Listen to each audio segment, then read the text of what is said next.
Hello everyone! Welcome back. I don't know why. Why do I always laugh? Why do I always laugh? I always laugh. I always laugh at the beginning of these. I don't know why. I don't know why. I don't know. I don't know. I don't know why I do this. But I do. And that's how we go. So, we're working today on a not so secret project. Yeah. If you clicked on this and you're like, oh, a secret project, it's not really that secret.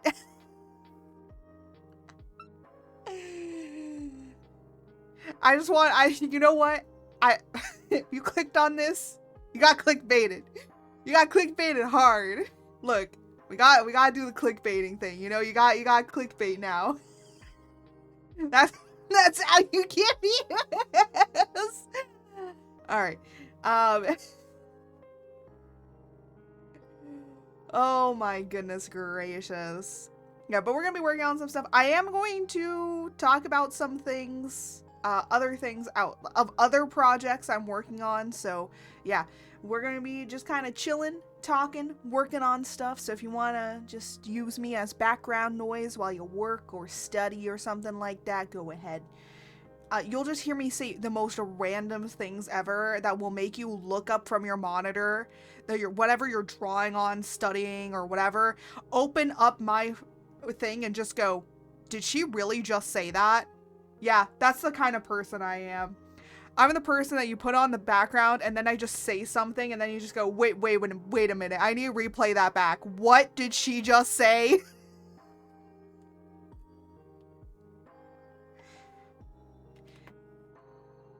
Yeah, so, that's the epitome of my content.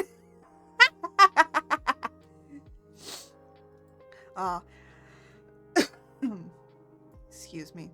I'm a little coffee. It's very cold, today, out here in the forest, as you can see. It's a cold day. It's a cold day today. A little chilly, but hey, you know what? That's why I got my, long sleeves on. I know I'm basically wearing a dress so my legs are completely uncovered, but don't worry, I'm in a nice warm room. That doesn't matter.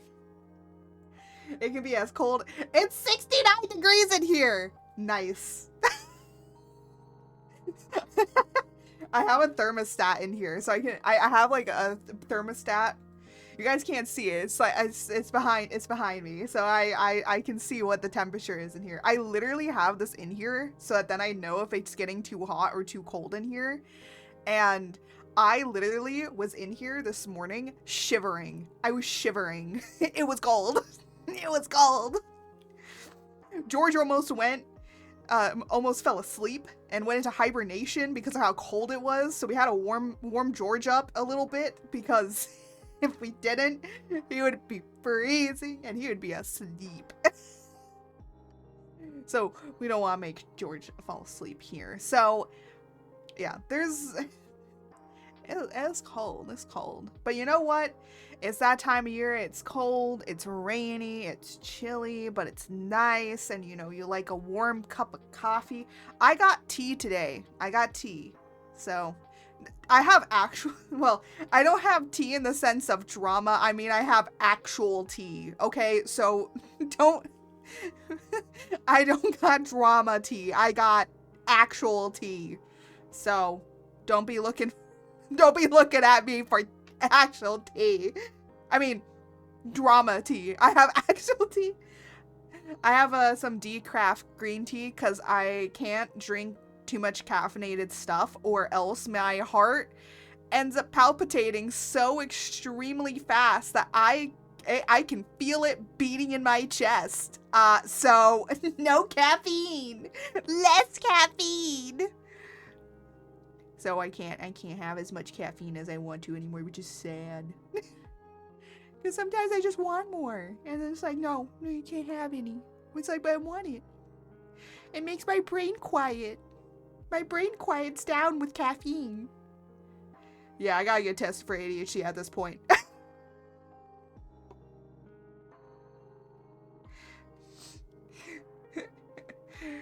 But yeah, so I can't medically. My doctor literally told me, you cannot have caffeine. So. I'm not even 30 yet, man. Already, my heart's already beating outside my chest before I'm even 30, man. But I'm climbing there. I'm climbing. I got myself some green tea. Some decaf green tea. And then I also got water. I got regular water. So. Welcome, my devotee. Enjoy the chaos of the forest. Hello! Welcome in, welcome in. I hope that you enjoy the chaos, because there is much chaos to come. Because that's what I am. Oh my goodness.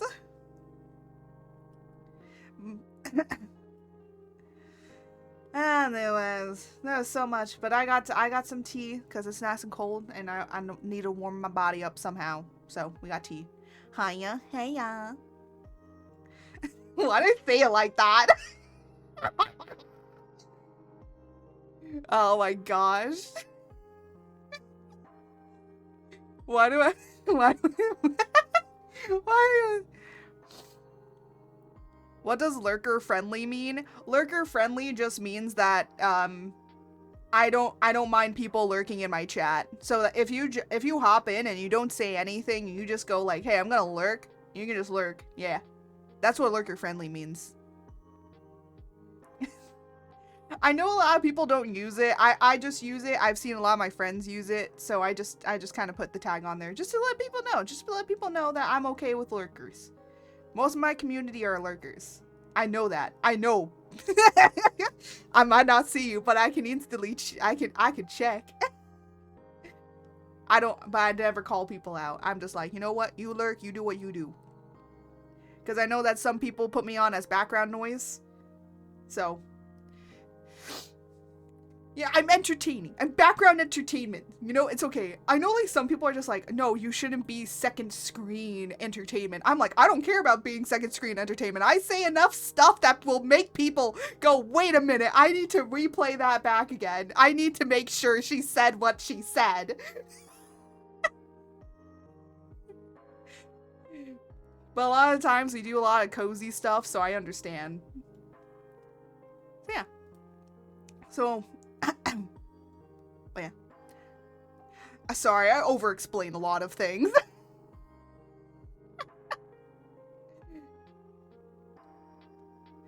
Alright.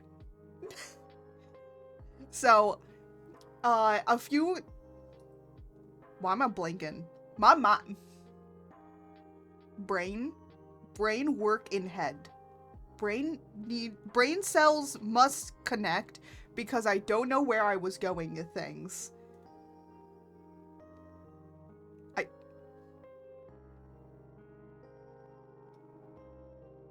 I'm literally playing. I don't even remember what I was gonna talk about. I think I was like trying to talk about like the weather and stuff, and then I was gonna talk about like it's that time of the year again. Oh yeah, it's that. You know what's really great that I'm so happy about that's coming out? So not only is the FNAF 2 movie coming out soon, Percy Jackson Season 2 is coming out, and I'm so happy. And then next year, Witch Hat Atelier. Okay, I've heard it pronounced Altier and Atelier. I don't know how it's supposed to be pronounced. Okay, forgive me. I know that it's like a German word, and I feel like my German ancestors are screaming at me.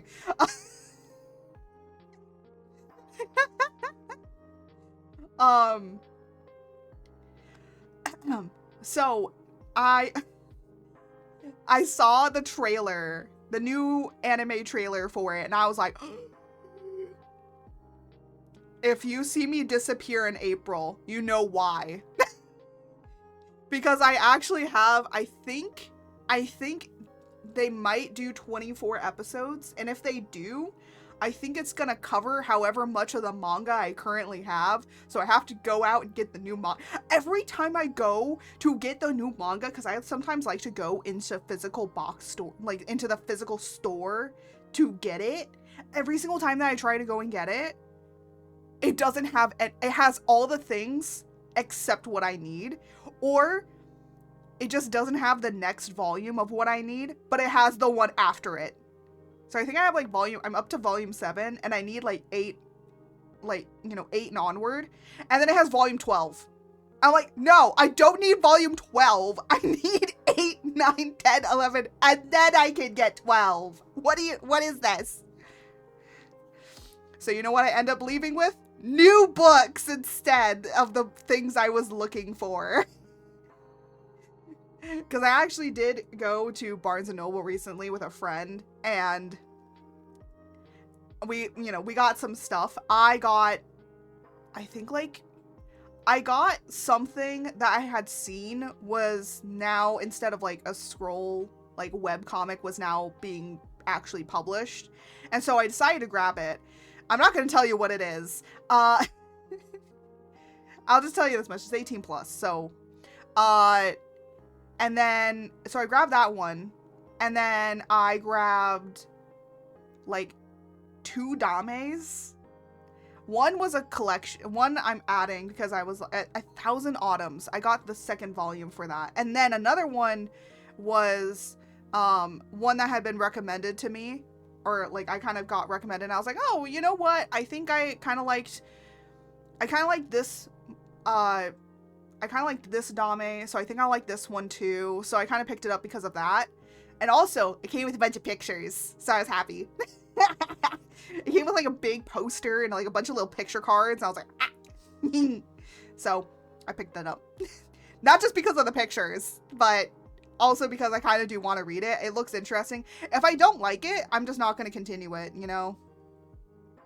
And then the other thing that I got was an art book.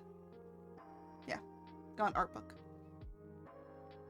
Because I like collecting. I've been seeing more of the anime, like, or like the manga art books. So I've been like grabbing them. When I see them, especially for ones that I like, I grab them. So I have the Apothecary Diaries one, and I have My Happy Marriage, which I love the art style of both of them. So I'm like glad I picked it up. The Apothecary Diaries art book, by the way, because a lot of people are going to be like, wait a minute, why doesn't this look like the anime? It's because it's based off of the light novel art, which is by a different artist. So the manga is made by somebody else. And by the way, there's 2 mangas. I tell people this all the time. There's actually 2 mangas for the Apothecary Diaries. So it depends which one you want. If you want the one more based off of the anime, you have to go with the main manga, which is like the one that definitely looks like the art style of the anime.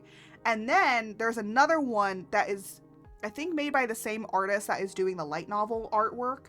And they are doing a manga that is similar to that is extremely more based on the light novel. I'm reading the light novel. I have the first volume of the manga from that is like the anime version, but I decided to change over to the light novel. Honestly, I've just been reading a lot more light novels recently.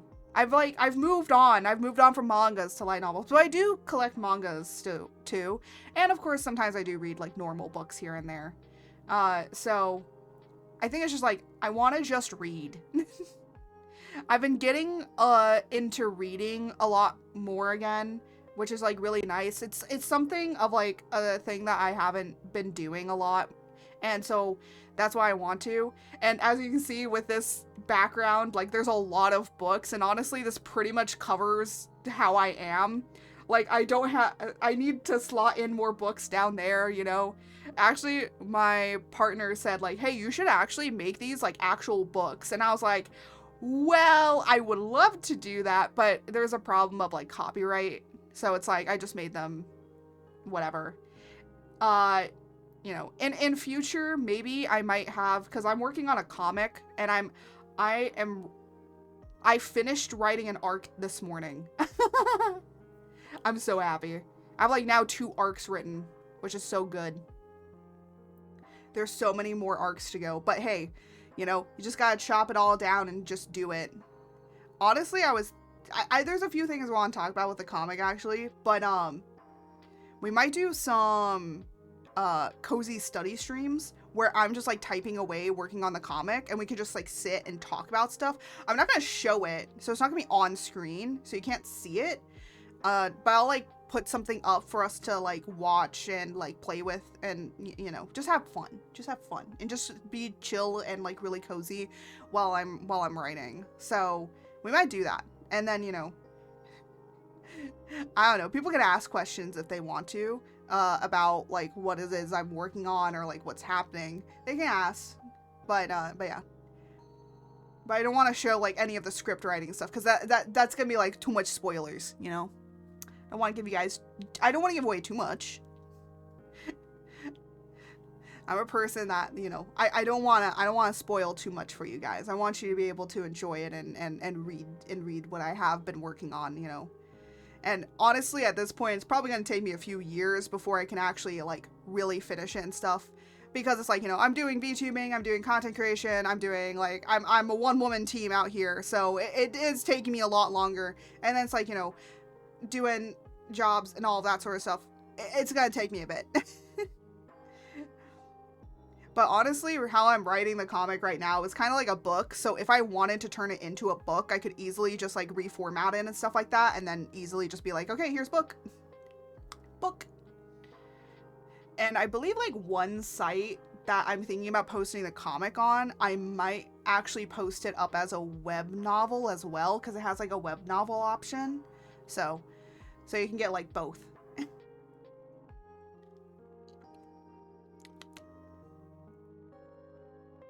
I think that'll be cool.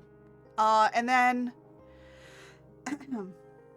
but yeah, I was thinking about like, if like when the volumes start coming out or like, you know, certain arcs start coming out, I might like slot in the books there so you can kind of see them. It's like, self-promotion. Self-promo. But it's my own stuff, so it's my own self-promo. But yeah. But there was like, I was like scrolling through TikTok and then I follow like some comic people here and there and they were saying like, oh, you should hire an editor. And I was like, what do you mean? And they're like, yeah, if you're making a comic, you should hire an editor. And I'm like, I'm gonna be honest out here. If you want it to be super professionally done or like super professionally like written and stuff, like you should. But I looked up because I was like, you know what? Let me like out of curiosity see how much it would be, right? Out of curiosity. And I was looking at it because what you need for most writing, because most editors are like a letter editor. A letter editor is like a person that just goes over stuff and then writes you like a one-page letter of what to change. What you need is a development editor. And I was like, okay, how much is a development editor? So I went and looked it up and they're like, oh yeah, so it's either like a few cents per word. So they're either being paid per word. So if you have like, you know, let's say 12,000 words at the moment, that's a lot of money. All right. Even with 12,000, if one word, that means like I and A is like a few cents, right? And it was like 3 to 5 cents. So, you know, if you have 12,000 words and each word is a cent, that's going to be maybe at least going up to over 1,000, you know, or at least, you know, a few hundred dollars, which is fine. You know, being paid per word, I understand that. But some of them work hourly. And when they work hourly, then most of the cost could be anywhere from $3,000 to $5,000 for just a development editor. Development editors are people that just basically read your comic like a reader, but a reader that's very intensely highlighting and checking everything. Like an extreme fan, right? And I was like, okay, that makes sense. And then I'm slowly thinking about it, and I'm like, you know, a lot of people that post up webcomics and stuff don't really have editors. And the reason to that being is because it costs so much to get one. So, honestly, I might just look at how development editors go through editing stuff and then be my own development editor and just try and be as harsh on myself as possible. And then maybe get like some other people to read it and then like read once I have the manuscript done and then like file it down from there, you know? Because like once you have everything written, all you need to do is just extremely fine tune it before you put like more coloring or like start making the actual comic. So yeah, it's a lot, but you know, once the manuscript is done, it's like huge thing taken off of me, because then all I have to do is just draw what's in the manuscript. Which is a lot easier, because what I was originally doing was just, you know, making the script as I went instead of, because I was like, I knew what the story was, but, and I was making everything as I went, and I was like, this isn't gonna go well, is it? And it didn't. I got burnt out, and now we have like an archived version of the original, and now I'm remastering it. Honestly, I got done with this area, and there's like the beginning part that we have had done, I've basically rewritten it all, and I will say it is definitely a lot more solid, and I think you can definitely tell there's a lot of a difference between each of the characters and more things and nuances going on between them, because I'm gonna be honest, I write a lot better than I can talk, and so that's why a lot of people think I'm older than what I am, because I'm just really professional when it comes to my writing. Just because I've written probably a lot more than I've been doing drawing. I've probably been writing stories a lot longer than I've been drawing stuff. So it kind of like just boils down to that, which is really cool. It's awesome. I like it. And, you know, if I, you know, again, if I want to, I could possibly get it published like as some sort of like light novel or something, but I would probably do more self-publishing. I know that a lot of people have a problem with self-publishing because, you know, there are problems and stuff, but at the end of the day, like, most people cannot afford editors, and going out and telling people, hey, in order for you to make like really good comics and stuff, you need an editor. I'm just like, no, not everybody needs it. I think it's just, it depends. Like, you know, I know that my writing isn't good. I'm not saying that. It's more of, I can't afford it. And telling people, like, that they need it, and then saying, because, like, the one person that had said it, they were, like, kind of advertising themselves. So I kind of felt a little bit scummy about that. And then I was like, you know what? Let me see if they show their prices. Okay, if you're going to advertise yourself and say, like, hey, I'm like a cheap editor and all that sort of stuff. Okay, you should have your prices available. You want to know what they had? An email. Dude, I'm not going to email you until I know what your prices are. Because I'm going to be honest, if I email you and then you come back to me and you say that your price is like $3,000, I'm just literally going to say no. I don't have that. No one in this economy has that. So it's definitely like a thing, and it like made me kind of spiral a little bit thinking that I needed one, because I think that a lot of people, it's just like, do you need an editor? And I would say, if you want to get professionally published, yes. If you are just posting it as a webcomic up somewhere, no. But I would definitely look into figuring out how editors edit things and learn how to look at things from an editor's point of view, so that then when you're going back and rewriting stuff and like cutting things, you're thinking at it from an editor's point of view and not a writer's point of view, right? So yeah. And even when I was like making my comic, like going back and looking at it, I was starting to look at it from a writer's point of view. And I was like, you know, the writing isn't bad. But then I was looking at it from a editor's point of view, and I'm like, this could be better. Like, these things, like, some things are not lining up. Why is this taking so long? The pacing is kind of weird here. And, you know, you get kind of used to that sort of stuff when you start making stuff. And again, also just making comics. Just, like, learning by making. Learn by doing. But also by looking at other people so you can kind of see kind of how their pacing is. And again, everyone has different kinds of pacing, right? It depends what you're kind of writing and what you're kind of going for. So, yeah.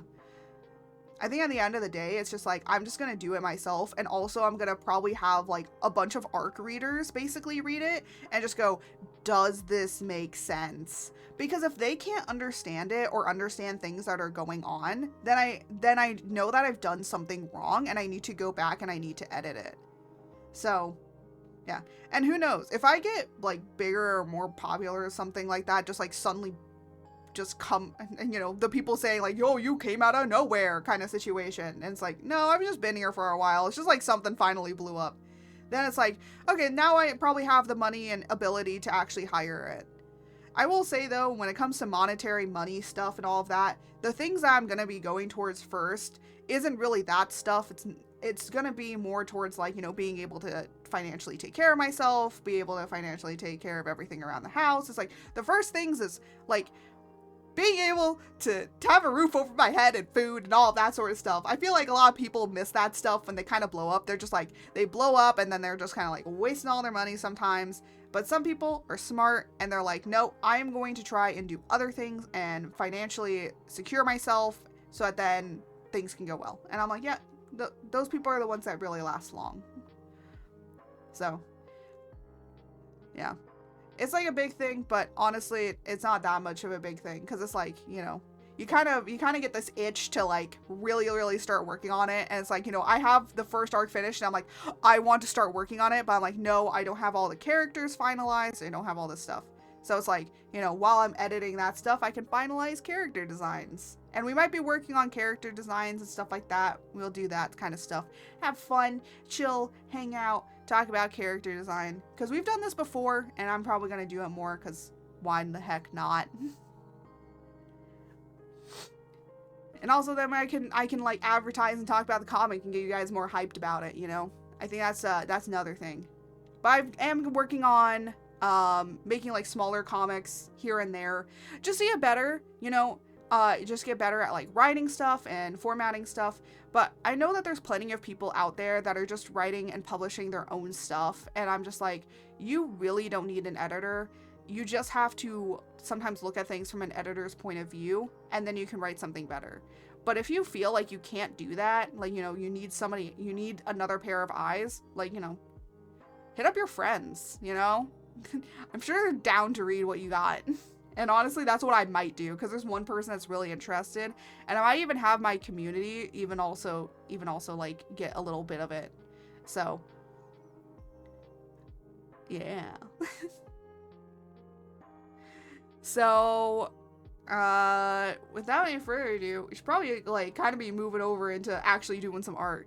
Remember, it's like, you know, this much percent of art and the other percent is just me yapping.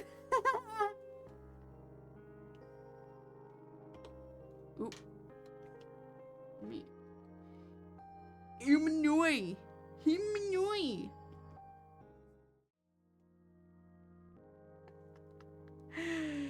Oh my goodness.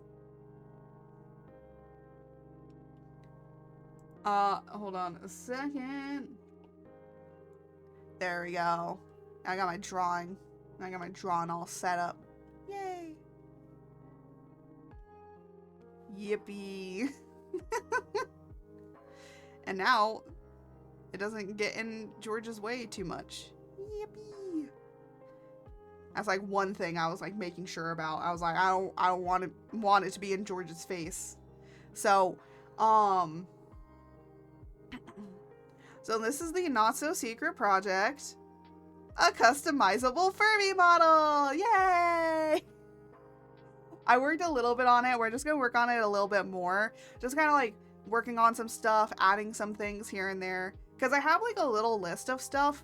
It's not a lot. There's not a lot of stuff. Honestly, I feel like this is just gonna be like a simple one.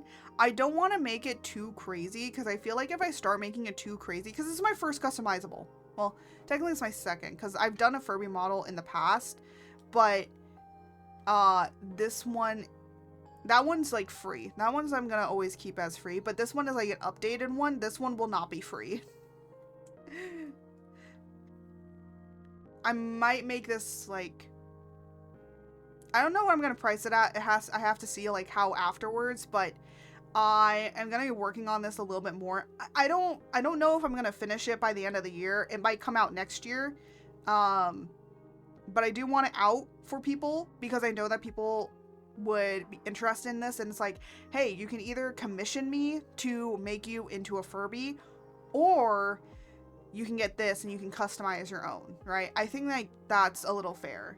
So it's like, hey, if you can't afford me to make your to make you into a Furby model, you can get this, and you can be able to change the colors into whatever you want, which is cool. I like it.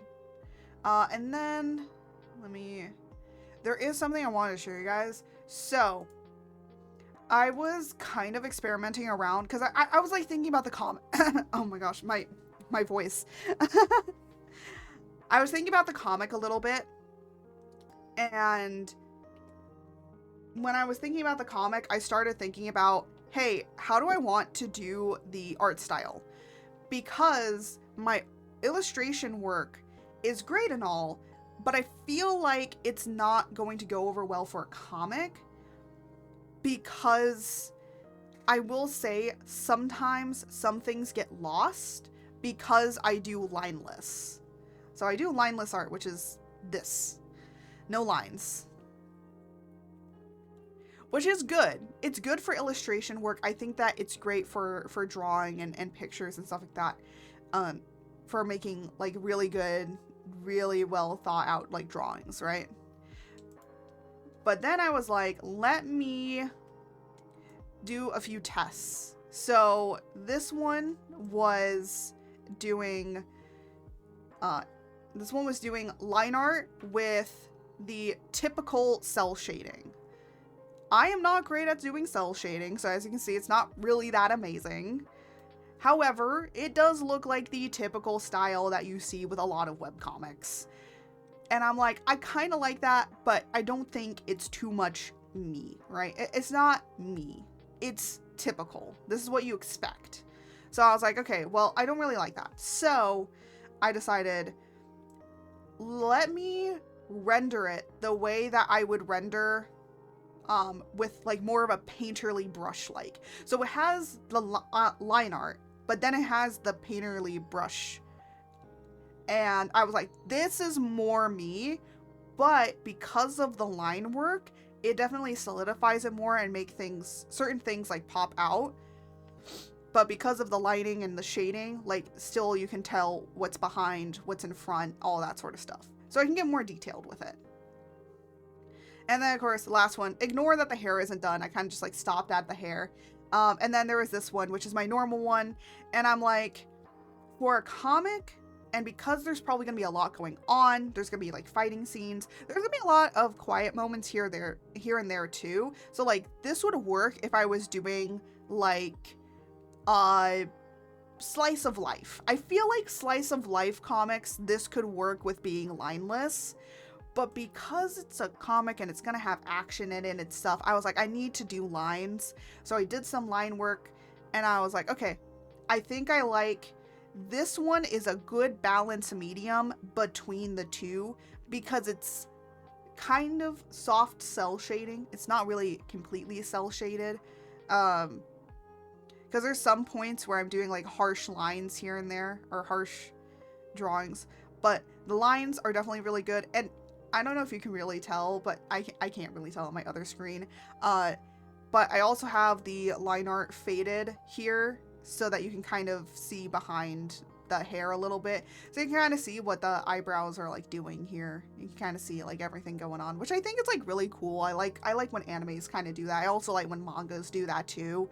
So I can kind of do that. The other thing is too, is the reason that a lot of people actually do line art with comics is because when it gets printed, or if it gets printed, then that definition isn't really lost, or like there's no bleeding because it's like a black line to separate all this coloring in here from everything else.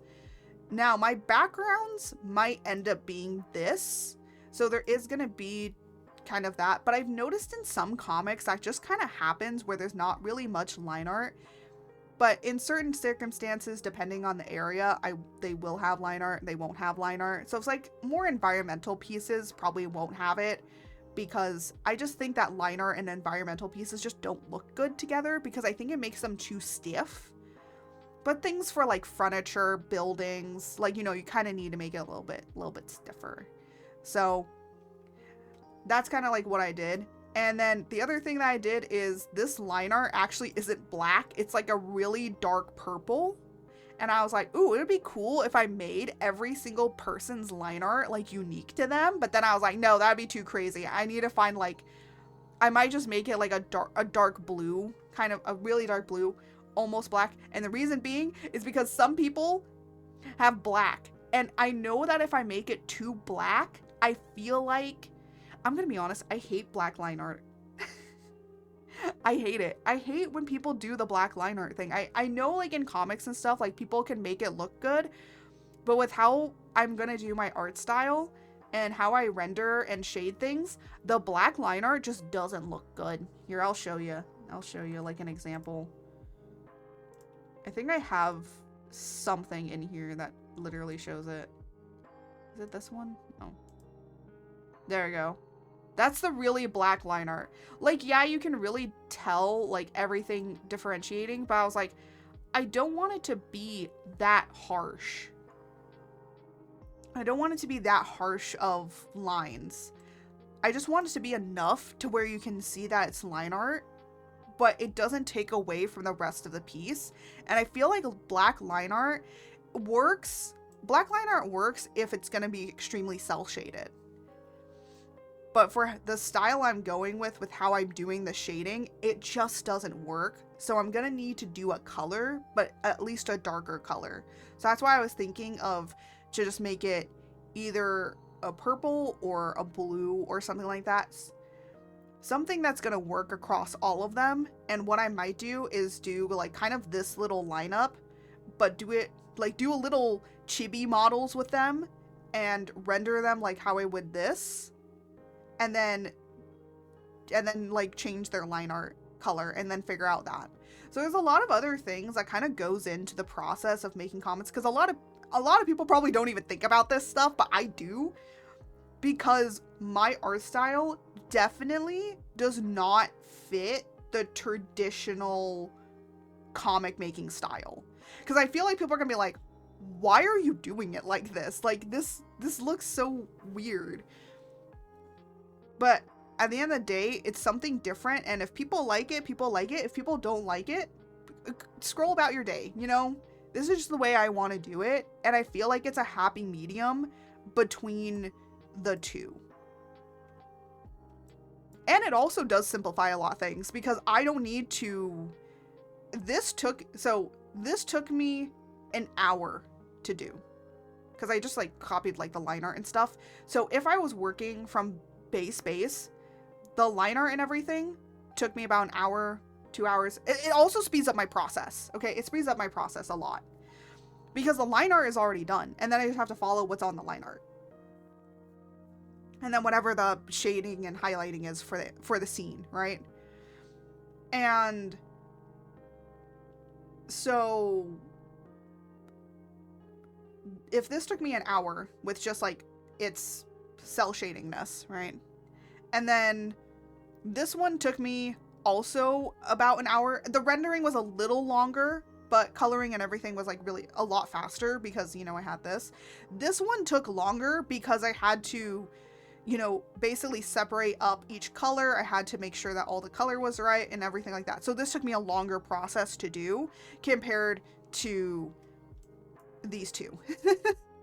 So that's the reason I'm going with this one. This one can keep that rendering style that I have, but have the line art style to it. So it's a lot of things that you have to think about sometimes when you're making a comic. Again, you don't need to think this hard. Most people, what they'll do is just do the line art and very simple shading, because it's a comic. You want to be simple. You want it just to be simple and clean. I hope I triggered some Kingdom Hearts fans there.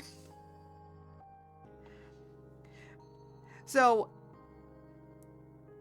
Yeah, and I know, like, if this were to be printed, you know, it would be very interesting with it being printed because of the way and style that it is. But then I was looking at some other comic book stuff, and I'm like, there are some comic books that do have this art style that is very painterly, because there are ink brushes that they would use to ink things. So it wasn't always a clean style like this. So that's why I'm like, and I'm going to be honest, I don't mind people that do this style, right? I don't mind it. I understand it's very quick, it's very easy, it's very fast, it's very clean. But I just don't like it. I just don't think it's really me. It feels like I'm fitting inside of a box, and I don't like fitting inside of boxes. I like to be outside of boxes. And also, you can see I do have a hard time kind of differentiating and rendering stuff because it's so harsh. It's just too harsh for me. So that's why I like this. I like more softer stuff. It gives like a more I like more painterly stuff. So that's what I'm doing. It's cool. And, you know, it'll fit alongside that of my other art illustration stuff. But it is definitely more defined because of the line art there. So let me turn this line art back onto the softer one. And as you see with the softer one, even though, like, you know, the black is definitely more better, so you can like really differentiate like what's going on in certain places. But even with it off and it being softer, you can still differentiate things. It's not incredibly terrible. I think at the end of the day, you do your art style for your comics the way that you want to do it, and just do it. Do it! Just do it! That's kind of how it feels. Because, again, there are a lot, I'm gonna, like, preface, like, some art styles I've seen out there. Heartstopper has a really unique art style to it. I think that it doesn't really fit into the boxes. And then, I'm trying to like think of some others. I think like for the most part, unfortunately, a lot of stuff is very copy paste. It's more like, I wouldn't say that everybody has the same art style. I think they just use the same technique of just line art and cell shade. But when you actually look at it, everybody has their own way of doing line art and cell shading, right? And I just am not a person that does line art and cell shading very much. So I can do lineless cell shading, but lines, for some reason, brain, no worky right. And I didn't want to make it like too dark in certain areas. And I know that a lot of people use black to make like really, really dark areas, but I'm like, I don't kind of like that style either. So at the end of the day, it's a combination of my own rendering style and the line art style, but lined, right? Instead of my normal lineless art.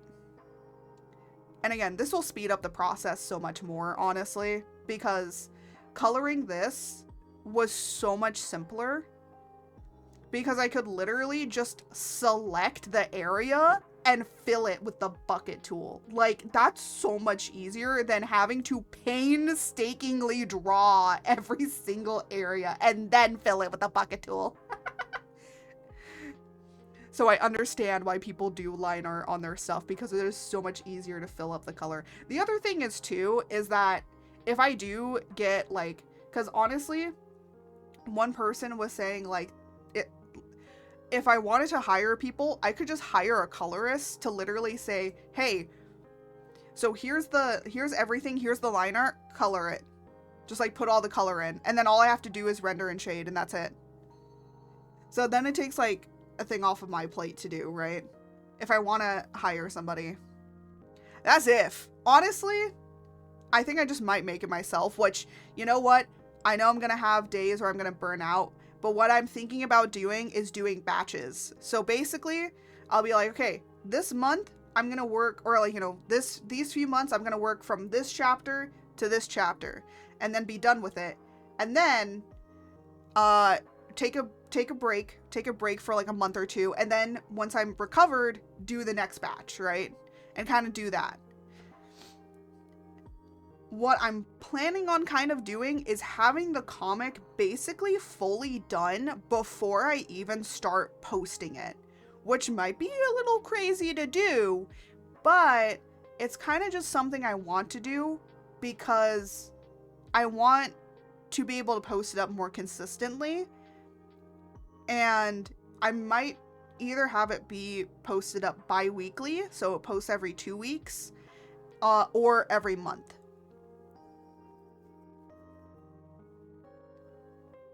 So, it depends.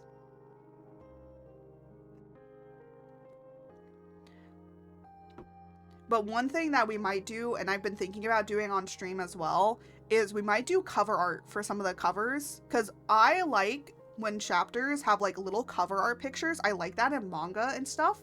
And so we're going to do that before the actual comic. And I actually did start doing that with the comic. You'll kind of notice that I did do that with a lot of them. But we're going to get new cover art. And actually one of the cover arts is actually up there. It's me holding an orb, and there's like a bunch of little fractals around. I don't know. There, that one. That one's actually one of the cover arts for the comic, which I really like that cover art, honestly. I might reuse it, but change it a little bit.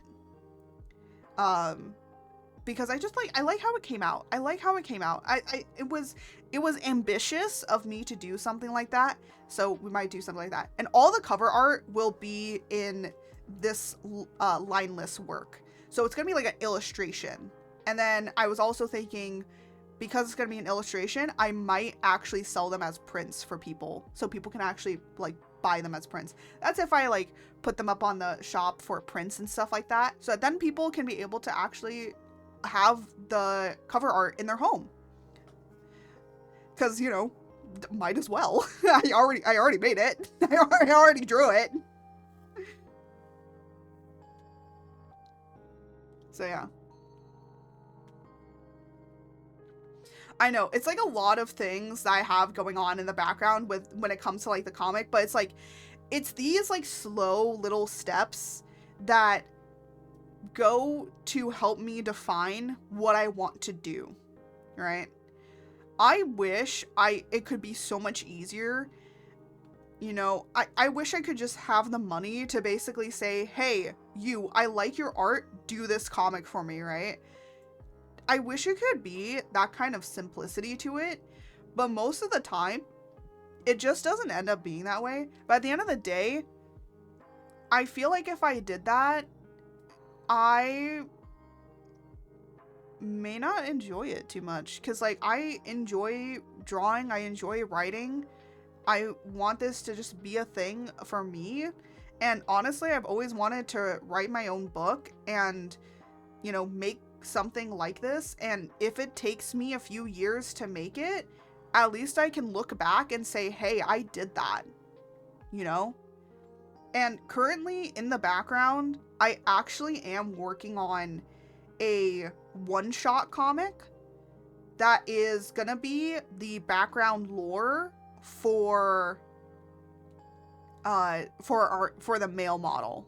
Because a lot of people do lore videos, but I wanted to also make a comic, because why the hell not, you know? I can, and I kind of want to do it. So I like wrote up the script, I edited the script a little bit, so I like had my own little editing thing. And honestly, I know it's not going to be good. I know that it's not going to be written very well. So I'm just expecting that. And then the other thing is I will be posting it up onto other websites so that then I can kind of get used to like posting onto those websites. But also it's just going to be like a little one shot. So it's like when I do start posting like the actual comic, that then it's like, hey, I've seen you before. I saw you with this one shot. So yeah, the one shot, by the way, is gonna be, I'm gonna be testing it in this style, because again, I kind of like this. There's another comic I'm also working on in the background that's also kind of like a one shot comic. They're like little chronological story comics that I'm just gonna have, where they're like little moments that just kind of happen. And, you know, I'm just going to do it with the characters or like, you know, OCs or something. Honestly, there's another story I've been kind of having in the background that I might work on here and there as well. So there's gonna be multiple. There's multiple there's multiple ideas. But one of I'm gonna say the name of it because I'm actually like really interested in doing this. And it's gonna be like a shorter comic. It's gonna be like short. And I wanted to call it To Marry the Love Witch. And it's just literally a love witch that is named Mary, and it's just her little stories that happen in her life. Kind of like, it's not really Apothecary Diaries, because it's not like her like solving a bunch of stuff or anything like that. It's more of just like very cozy slice of life things, and yeah, and you know, her just chilling out and doing stuff. And I thought, like, you know, it'd be a simple, easier comic. And if I had to make it, it'd probably be like a 30 chapter comic, which is kind of short. That's kind of on the short end. That's like a 3-volume manga, right? And, you know, that's like a thing that if I want to write it in the background, I might work on it here and there. Because it's like a thing that I've been like, kind of like, I was like, oh, that's like kind of a cute, like, little play on words, because her name is Mary, and then and spoilers for the end of it, what I'm gonna do, she does end up getting married. So it's like, you know, To Marry the Love Witch. So it's like a double entendre. And I thought that was just cute, you know? I want to write something cute. You know, I'm gonna write a heart-wrenching, just throwing you against the wall and ripping your heart out comic. I feel like you should get also a little something nice. So, and honestly, I feel like with To Marry the Love Witch, I might do it in like, you know, more of a simplistic style, with how I kind of would want to go about it. But if we do work on it, I might just have that also being worked on just here and there. Just like as a secondary little fun side project. Like, it's something outside of my VTubing, outside of everything else, besides also the comic. The comic is a big master project. I will tell you that much. It is a master project. But then it's like, hey, you know what? I'll work a little bit on To Marry the Love Witch. And I'll have like a little fun time to myself and just have something fun, right? So it's like my little fun side project. I won't like dedicate like too much stuff to it. I'm just gonna like just have fun and stuff. And you know, within the comic too, I'm like having fun, but that is definitely like a bigger commitment of a thing. Like, honestly, it has, I'm trying to think of the arcs right now. It has the prologue, it has the beginning part of it, and then it has 1, 2, 3, 4, 5, 6, and then it has 9 arcs. I'm including the prologue as an arc because I just like kind of, well, technically if I include the prologue, it has, no, it still has 9. It still has 9, actually. Because like discounting the prologue, we have the beginning. I literally call it the beginning, but then there's also like 2 arcs that kind of happen afterwards. Once like a few things are done, and then there's like the big major like ending of everything, and like near the ending of the story, and then there's like, you know, just like a few chapters that I'm gonna have for like, you know, the epilogue and stuff like that, of like what happened afterwards, you know, kind of situation. But yeah, so there's definitely like a lot to get done, and it's definitely a big project because it's a lot of characters. I know I'm spending so much time talking about the comic stuff instead of actually doing the stuff I need to do, but look, I need to have an outlet for it. And also, I think like a lot of people really don't talk about like a lot of the process that it takes to make a comic or make stuff, because a lot of people are just like, hey, I'm gonna go make this, and then they go and do it. Because, you know, they have the money and the ability to, and I'm just like, oh, I don't have that. So, I will say this much, if I could dedicate, like, more time to the comic, like, honestly, what my goal is, like, in content creation, because I still want to be a content creator, I still want to be doing streaming, I still want to be doing all this stuff, I will tell you this much, if I was able to make more money through that of content creation, through all the avenues that I have, because, you know, I have YouTube, I have TikTok. Like, if I was making money from YouTube, TikTok, I do make money from Twitch because of ads and all that sort of stuff, because I'm an affiliate now. But if I were to make ad revenue from, or not even ad revenue, if I was able to make money through both of my YouTube channels, because I have my main YouTube channel, I have my VODs channel, and if I wanted to make a clips channel, I could, but I'm not going to do that. That's like too much work for me, honestly. Again, one woman team out here. If I could get like money from all of that, that would be awesome. And then I would start investing into like an editor, because then I could be like, hey, editor, here's the video from stream.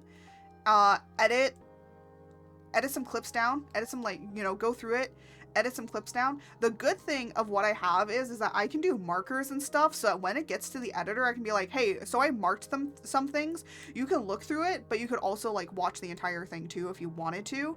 And then it's like, for certain videos, I can be like, hey, can you like edit this down to like a video? So then I could do that. So I could have like an editor that works on all that, so then I wouldn't have to worry about making clips and highlights and all that sort of stuff, right? I could take that off of my plate, so that then I can focus more on maybe even opening up commissions more, because I want to open up more commissions. I want to do that. I like doing commissions. And then I can also dedicate more time to also thinking up of like stuff to do for stream, and also, you know, being able to focus more on the comic, right? Like, or just comic making and art in general, right? So that's like a thing that I think a lot of people, when they're really big, like, they don't really talk about it much, but it gives, you know, there's a lot of things that I could be able to do. And, you know, I've seen like, you know, managers and all that sort of stuff. And I'm like, I don't really need a manager. I think I manage myself pretty well for right now. But like one thing I would do is definitely like invest into an editor if I was able to make more money, and then like hopefully with that editor, like I can be able to, like, you know, get more money from it to, one, keep the editor, but two, you know, be able to invest it back into other things, right? Because then what I was thinking of doing is like, oh, and now I can get like more commissioned art, so I don't have to keep drawing. I love drawing myself, but like, I know it sounds super narcissistic, but then I can focus on, like, you know, hey, you guys can make like art for me and all this sort of stuff, and I'll support other artists like me, and just go and have fun, right? So it's like there's a lot of things that I want to do, but also, you know, I do want to financially secure myself. That's like the first thing. Like, before even hiring an editor, I would just be like, am I financially secure enough to where I can be able to pay for that, right? It's like, let me make sure I can take care of myself before I hire on another person that I also need to help take care of, right? So there's a lot of things when it goes into that. And then, you know, I'd be like, well, now I'm not really a one-woman team. Now I have like a team. And honestly, my partner was literally like, hey, you know, if you end up making a lot of money and stuff like that, where you can financially support like both of us, I wouldn't mind like later down the line, like quitting my job and then just being your editor.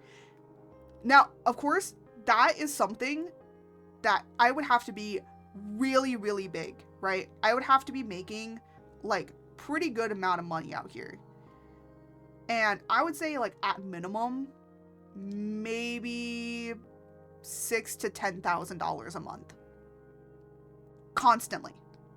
Consistently. And a lot of people might be like, that's a lot of money. Well, it costs a lot to live out here. Where it costs a pretty penny to live in this forest, okay? It's not cheap. It's not cheap. So there's a lot of things. And, you know, that could change in the future. We never know how the economy is going to really go, and who knows what could happen, right? So it's like, you know, I still like doing streaming and content creation just because I like doing it. But there is a lot of things that a lot of people don't talk about. But again, you know, depending on a lot of stuff. Also, I hear constantly like people saying like within of content creation, they're like, oh, you have to have like other forms of revenue. If you're only getting like money from just Twitch alone, like that's not enough. And I'm like, there are people that do have other things set up. It's just in order to get to that monetary thing, it takes a lot. Because in order to get it up for YouTube in particular, YouTube probably has like the highest. YouTube has like the highest boundary to get to. Because you have to have a certain amount of a certain amount of hours watched. Because they don't do views, they do hours watched, right? And then on top of hours watched, they do, I'm trying to think. They also look at subscribers, right?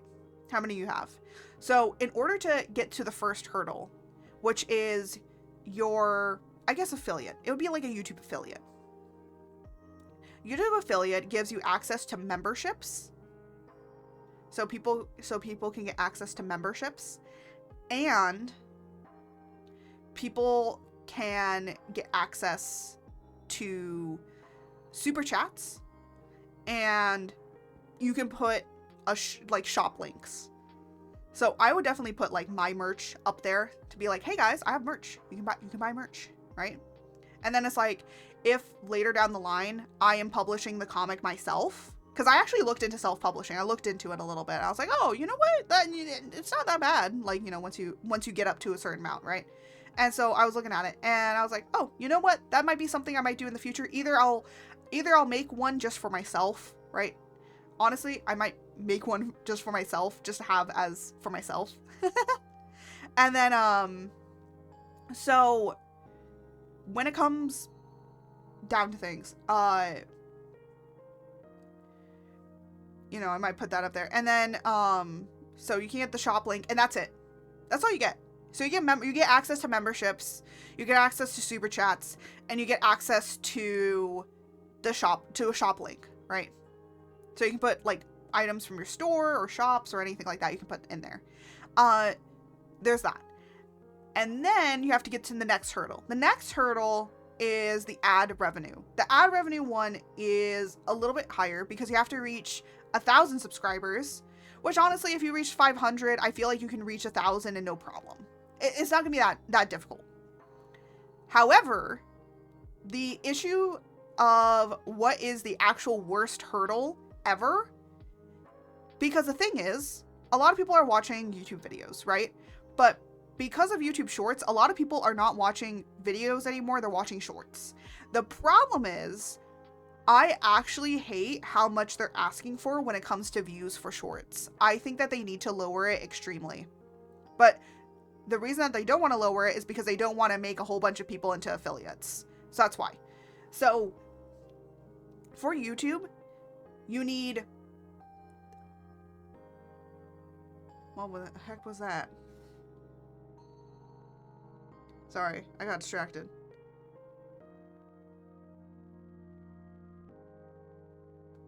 Okay, I just want...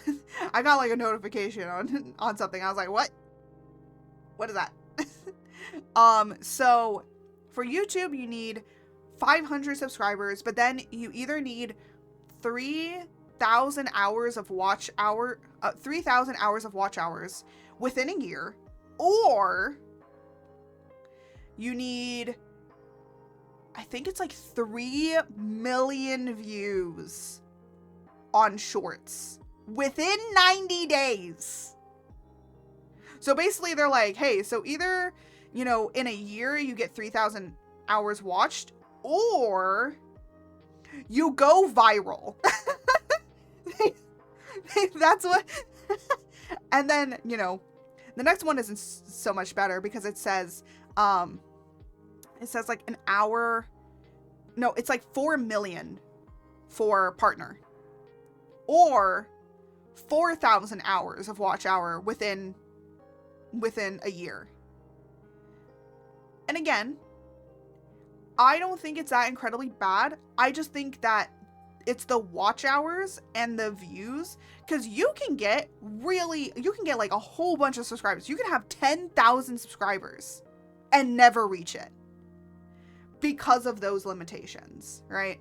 So that's why I'm like, there are channels out there that probably have thousands of subscribers that literally do not have that stuff. More than likely they probably do, but I'm saying like there are probably some cases where people have met those thresholds and it's just not there. And then for Twitter, you just have to pay for Twitter Blue, and then you can get paid. But I'm gonna be honest, you get like paid like little itty bitty set pennies for like one post, right? And then I'm trying to think.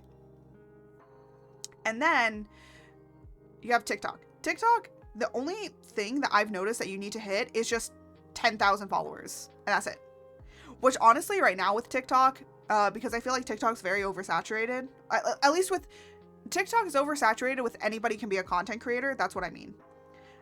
And then, because you know, anyone can just download the app and start making content, right? That's kind of how TikTok, that's kind of how YouTube works too. So with that, you only need 10,000. But in order to really make sure that you are getting like money or like paid money and stuff, you have to make a minute-long video every now and then. I'm like, what the heck? I'm not gonna be making a minute-long video out here because no one's gonna watch that. I know that people don't. I know, because when I make longer shorts of my stuff, of my clips and stuff, no one watches it. I know nobody does. Unless it's like, you know, really super over highly edited. I know that people don't watch that long. So I can see the metrics. I'm not dumb. But honestly, out of all of my platforms, I have like 2,000 on TikTok. But that's because you have to, you know, you work hard for the grind set on there. And, you know, that's how it just goes. It's great. So there's a lot of bigger things on that. And again, I'm not complaining. I think a lot of people might view what I'm talking about. I'm complaining. I'm not really complaining. I'm just kind of saying, like, when people tell me, like, hey, you should just, like, work on getting money from other space, like, from other areas, I'm just like, I am. It's just as difficult, you know? When I was starting Twitch, it was easy, because back, literally, next year it's gonna be 5 years. And 5 years ago, like, a little less than 5 years ago, you could just load up your Twitch stuff, you could just start live streaming, and that's it. That's it. And you would get people in, you would get followers, and you would get that. It did take me really long to get to Twitch affiliate, because for the first 2 years of me streaming, I was still in university. So I would have to take really long hiatus breaks because I was in school. And then when I graduated is when I kind of like dedicated more stuff. So I would say that I've only been really dedicating myself since 2023. So I've technically only been doing this really for 2 years, if you think about it. But I actually started in 2021. So that's why I say, like, it's 5 years of streaming, but when it comes to content creation, I've only been doing it for 2 years. So in 2 years, I've learned a lot, but, you know, when I view it as I've only been doing content creation for 2 years, I definitely have improved, like, a lot more over time. And, you know, I've gotten better also at talking, yapping, being with you guys, right? But also it made me realize, like, you know, at the end of the day, I love doing content creation, but it's not like the main thing that I eventually want to be doing. It's like, you know, I want to work on other stuff. I want to work on comics. I want to work on writing. I want to do more art stuff. I want to make funny models for people. I want to do like all this other stuff. I'm a very ambitious person. You'll learn really quickly. I'm very ambitious. Literally, this outfit model that you see before you, I made it in like 3 days. through some crying and tears. And then I had to like look something up, and I realized, oh, okay, so that's how people do stuff. Now I know that for 3.0 model, and for like when I'm working on the male model. Actually, speaking about breaks, I am going to be taking a break in December. One, to just really kind of work on some projects. One, to also work on that one shot I was telling you about. I sketched it all out. I thought it was going to be like maybe 30 pages. It's a little over 40, but you know what?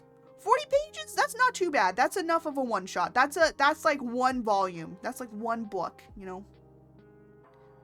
So, and you know, I'm just gonna relax. I'm just gonna like get it done. I have all like the stuff thumbnailed out. All I just need to do is just like digitize it, because it's all hand drawn. So what I sometimes do with my comics, and honestly I might do it when I'm working on the big comic too, is I sometimes just like to sit down somewhere else and just sketch. So I do a lot of traditional and digital work, and if I get a hand cam, because I don't have a hand cam right now, if I do get a hand cam in the future, we'll do some traditional work. We'll do like traditional sketching and drawing too, so you guys can kind of see like how I sketch, because I do use 3D models a lot within my drawings, but I can sketch and pose without it. It's just the 3D models and posing really just helps to formalize, I don't know. It's like digital, I can't visualize poses too well, but traditionally, I can do it just fine. I don't know. I'm weird. But hey, if we get some really good sketches and stuff, I could digitize, take a picture of them and then just like, trace over them and digitize them, and then we can like turn them into actual like illustration drawings too, like fuller illustrations. Because I do have a background in traditional work as well. My traditional drawing mainly goes into, I like doing charcoal drawings. I'm not going to do charcoal drawings when we're doing like hand cam stream, because that can get really messy, especially if we're going to be like sitting here kind of doing it. So because it's going to get really messy, we're not going to be doing that. But if I was doing charcoal drawing, I could set something up and wear like a mask or something like that. And maybe in the future we can do like, I can like do charcoal drawings with you guys. I think that would be cool. So, there's a few things that, in the future, it's kind of like a big thing to do, but it's like, you have to have more time, you have to have more dedication, you have to have more money in order to get all the stuff to be able to set that up correctly. So yeah. Oh my, I have a weird ass story to tell you guys, actually. Okay. It was Halloween of last year. Hold on. I have a weird story to tell you guys. So, my partner was randomly looking on a 18 plus cam site, wink wink, okay? And he was just kind of like scrolling through it just randomly. He tells me, okay, we just have that kind of thing. We, look, we're weird, okay? We're weird people, all right? We have good communication. That's what I always say. And my partner suddenly starts laughing because we're on a call together, and he's just like randomly doing it because I think we were talking about something. I think we were talking about like Project Melody or something like that. So that's why we ended up on there, because I think like we were looking at something or whatever. We do not watch Project Melody on the other site. We were just talking about her just randomly. And so he went on the site and he was like, oh my gosh. And I was like, what? And he was like, there is a person dressed up as Bob Ross doing Bob Ross art on the site. I was like, what? What? And he's like, yeah, do you want me to send it to you? So I immediately opened up, of course, incognito tab. And I loaded up. I'm like, no way. And it's just, you just see like all the other, lovely cam women, and just a person in a Bob Ross outfit, and they were finishing up on their Bob Ross painting. I was like, oh my, and there was like, I think it was like over 100 or something people watching, and people were donating. I was like, what is this? I have a feeling that there was more going on, but that was just so incredibly funny, and I applaud whoever did that. You're awesome. And it was, I think it was Halloween of last year or the year before that. I don't remember, but it definitely wasn't this year. It was funny. Both my partner and I both had a little laugh with it. It was great. I loved it. 10 out of 10.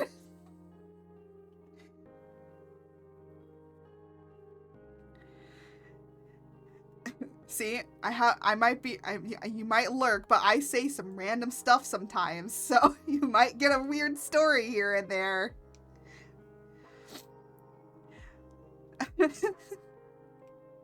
Yeah, but that Bob Ross stuff just like reminded me of that.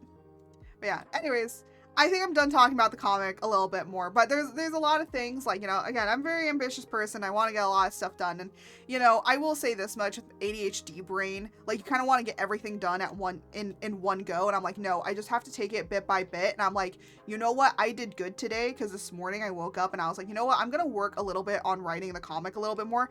Do you want to know the last time I opened up this script? It was in August. Yesterday, I opened it up, and I was like, when was the last time I opened this? August? Because what I do, okay, so this is a thing I will tell all writers and all comic people. Like, if you're writing a comic, writing a script, doing comic, anything, please don't save over your work just in case you like a old version better, right? So how I have it is there's different versions of all of my stuff, right? And I can be able to go back and be like, hey, this I kind of liked better from like last time I was writing it, right? And so I can go back in and go and get that file open and then like select it and then copy and paste it, right? Ah yes, the Emperor Art of Dadan Pyramid Head is almost complete. What? Okay, that just came out of nowhere, but hi, Jose. See, you met my partner.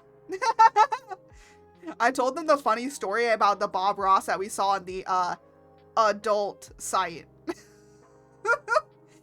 That was funny. I can't believe I've never told that story before. That was hilarious. Anyways, what was I talking about? Damn it, Jose! You made me lose my train of thought here. I don't even remember what I was talking about. You know what I could do? I could just open up my stream and literally go back and see what I was talking about. You know what? I'm gonna do that because I need to, I need help. I'm glad that Twitch now finally has like a backwards sliding thing, so I can finally do that.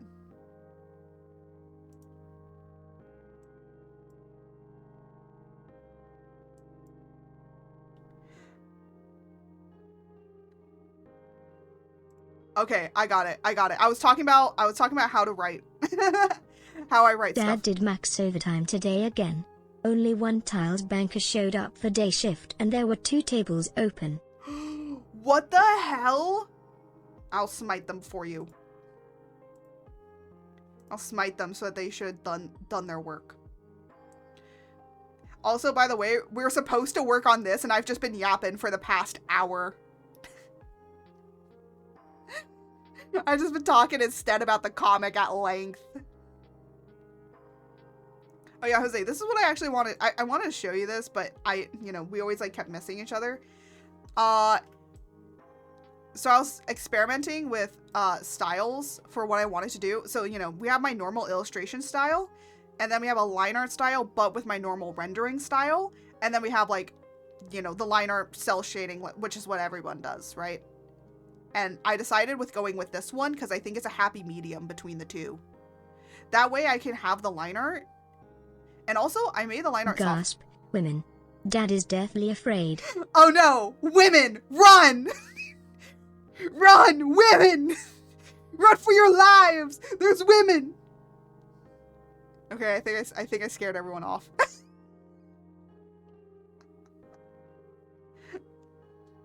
But no, in actuality, like, I think... Yeet! Hi, Mello! Welcome in. You have missed nothing. I have been yapping for an hour. You missed nothing. This is something I worked offline with. But yeah, Jose, what do you think of this happy medium for the comic style? I think it'll work. Because it's a lot faster because it's the line art. Because all I have to do is select it and bucket tool. No, you're not. Oh, I almost clicked run ads. No, snooze the damn ads. We're snoozing them. Not while people are coming in.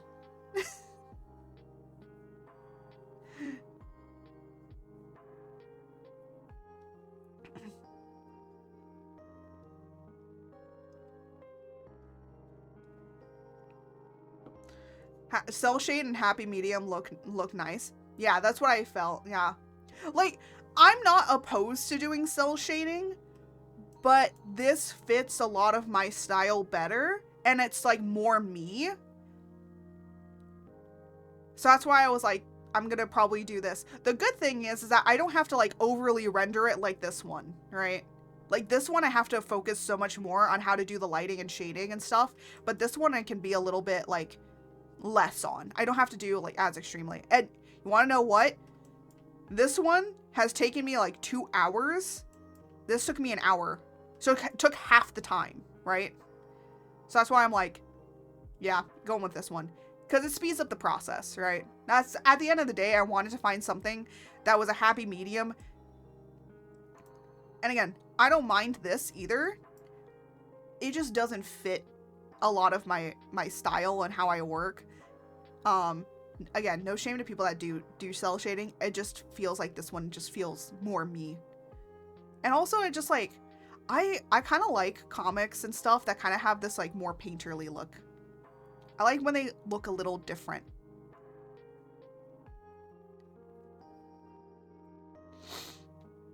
So yeah. I also did something really cool. It's really hard to notice, but I also kept the lines in here so you can kind of see like how the rest of the eyes are. And I might do that for the rest of the comic as well, where I just have the face on like the face line art on a different layer than the rest of the line art. So yeah.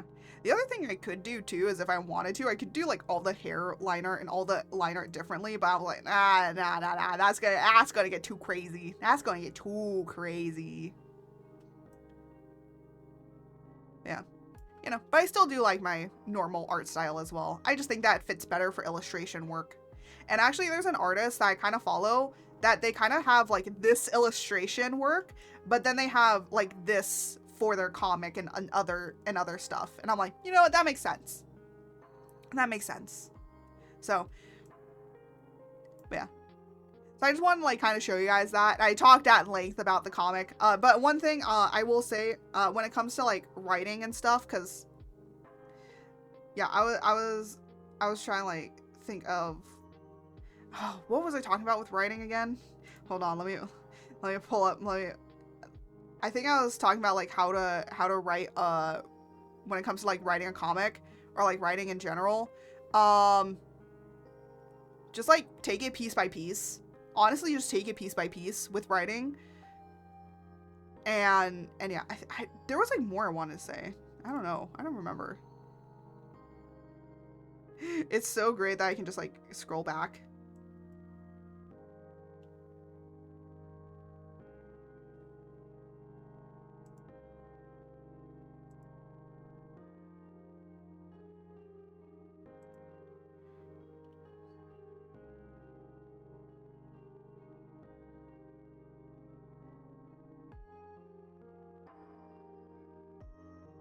Oh, that's what I was talking about. I was talking about saving your work and separating it out. So my comic and what I have, if I were to pull up like a little thing of it, like, you know, pull it up, you would just see like it would say the date at the end of it. So at the end of every single version, I just have a different date on it, so I know when I opened it last. Now, yes, there's the date there, but it's like, hey, I know when I opened this last. And, you know, eventually, like, I might delete the old ones, but it's like, or like archive them for future use or something like that.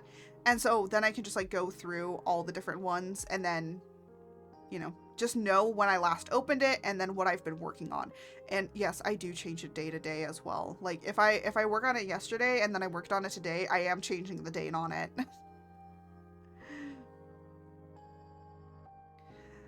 But yeah. But I got a lot of stuff. I got 2 arcs done. One arc was something I had been like cooking for a while, but now it's like. But we have I need to rewrite the prologue because the prologue is so extensive and long, and I'm like, I need to summarize this. And then the beginning, the first arc, which I call the beginning, it's done. I finished it. And now it's moving on into the rest of the different arcs as well. I will also say this much. I did write an 18+ scene. However, most sites don't like when you have that 18+ scene. So it probably will be behind paywalls. Sorry.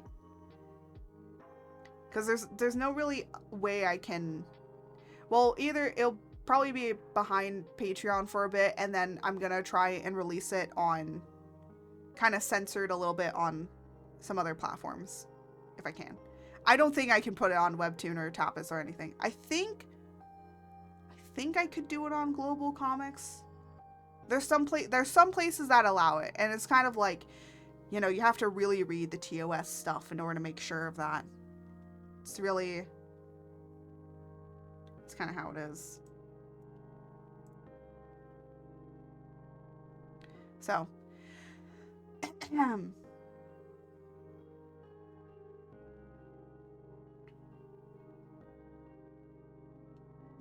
alright, so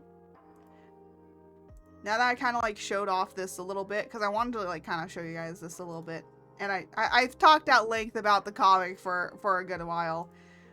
Now we're gonna actually work on the thing that we need to work on. So let me just like kind of remind myself what I was doing. Oh, okay. So I have been working on a way to like make models, to make, you know, Furby models for people. Now, this is like gonna be like the new base. Like, I say base because I'm going to, of course, take this and then use it when people ask me for custom models. So yes, the custom model technically are like your character here models, right? Where I'll take this and then edit it for your stuff, or you buy the custom model and then you can customize it to how you want it. And I will allow people to change patterning if they want to put patterns on it or like do editing on it. Like, I don't mind that too much, you know, as long as it's you yourself doing it, right? Or if you commission somebody to do it, I don't really mind if people like do that. At the end of the day, it's fine. But we do have something that I didn't do last time. We have 2 different body types. So we have normal and chunky. Here, chunky boy. We're also gonna have different fluffy types. So we have smooth, short hair, and then long hair. Chunky, yeah. You got chunky Furby. So yeah, there's gonna be different body types. There's gonna be different fur lengths. I'm gonna have it that you can remove this, so you can remove the fur here if you want to. So, you know, you can hold on, so you'll be able to turn that off. So if you just want like full color, you know, no belly patch, you can turn it off, right? And then for the feet here, I have regular feet, and I'm gonna do, oh my gosh, I'm gonna do a clawed version of it, so it has claws too. And then we have webbed feet for all you ducky or birdie people out there. I might do talons as well, just to add another thing. Honestly, feet and stuff.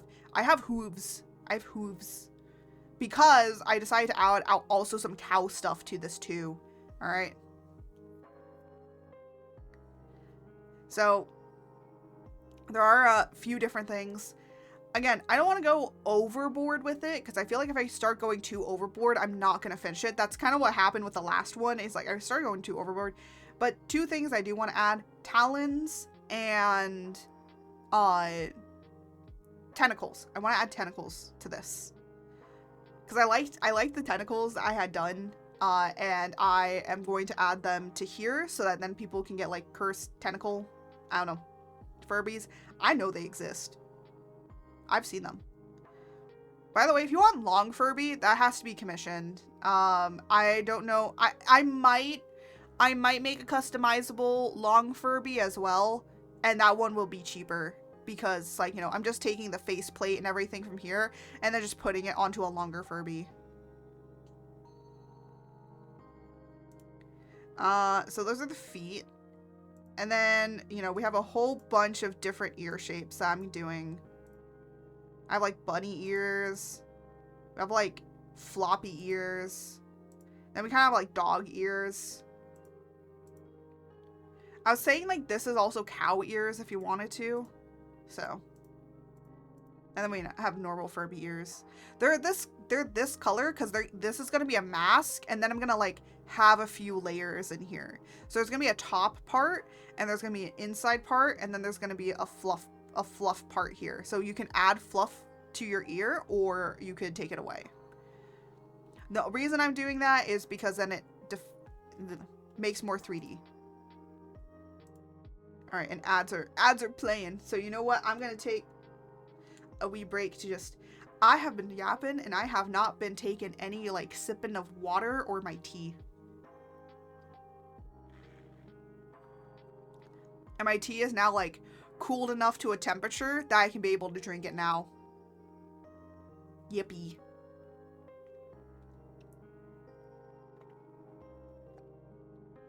So we're just gonna like, so the plan is to just kind of work on this a little bit. I know I talked like at length about like comic stuff and things like that. Honestly, I do want to like make a video talking about that stuff. See, the other thing is I want to make videos too, but it's like, I'm always so busy with so many things. There's so many things to get done, right?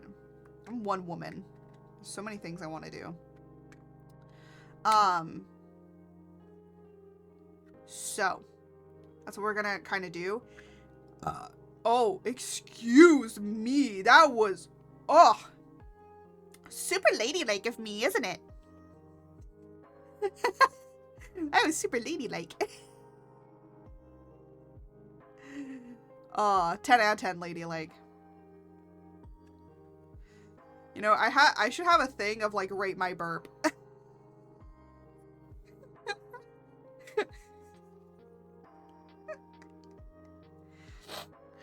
My friend, whenever I burp in her presence, she goes, lovely.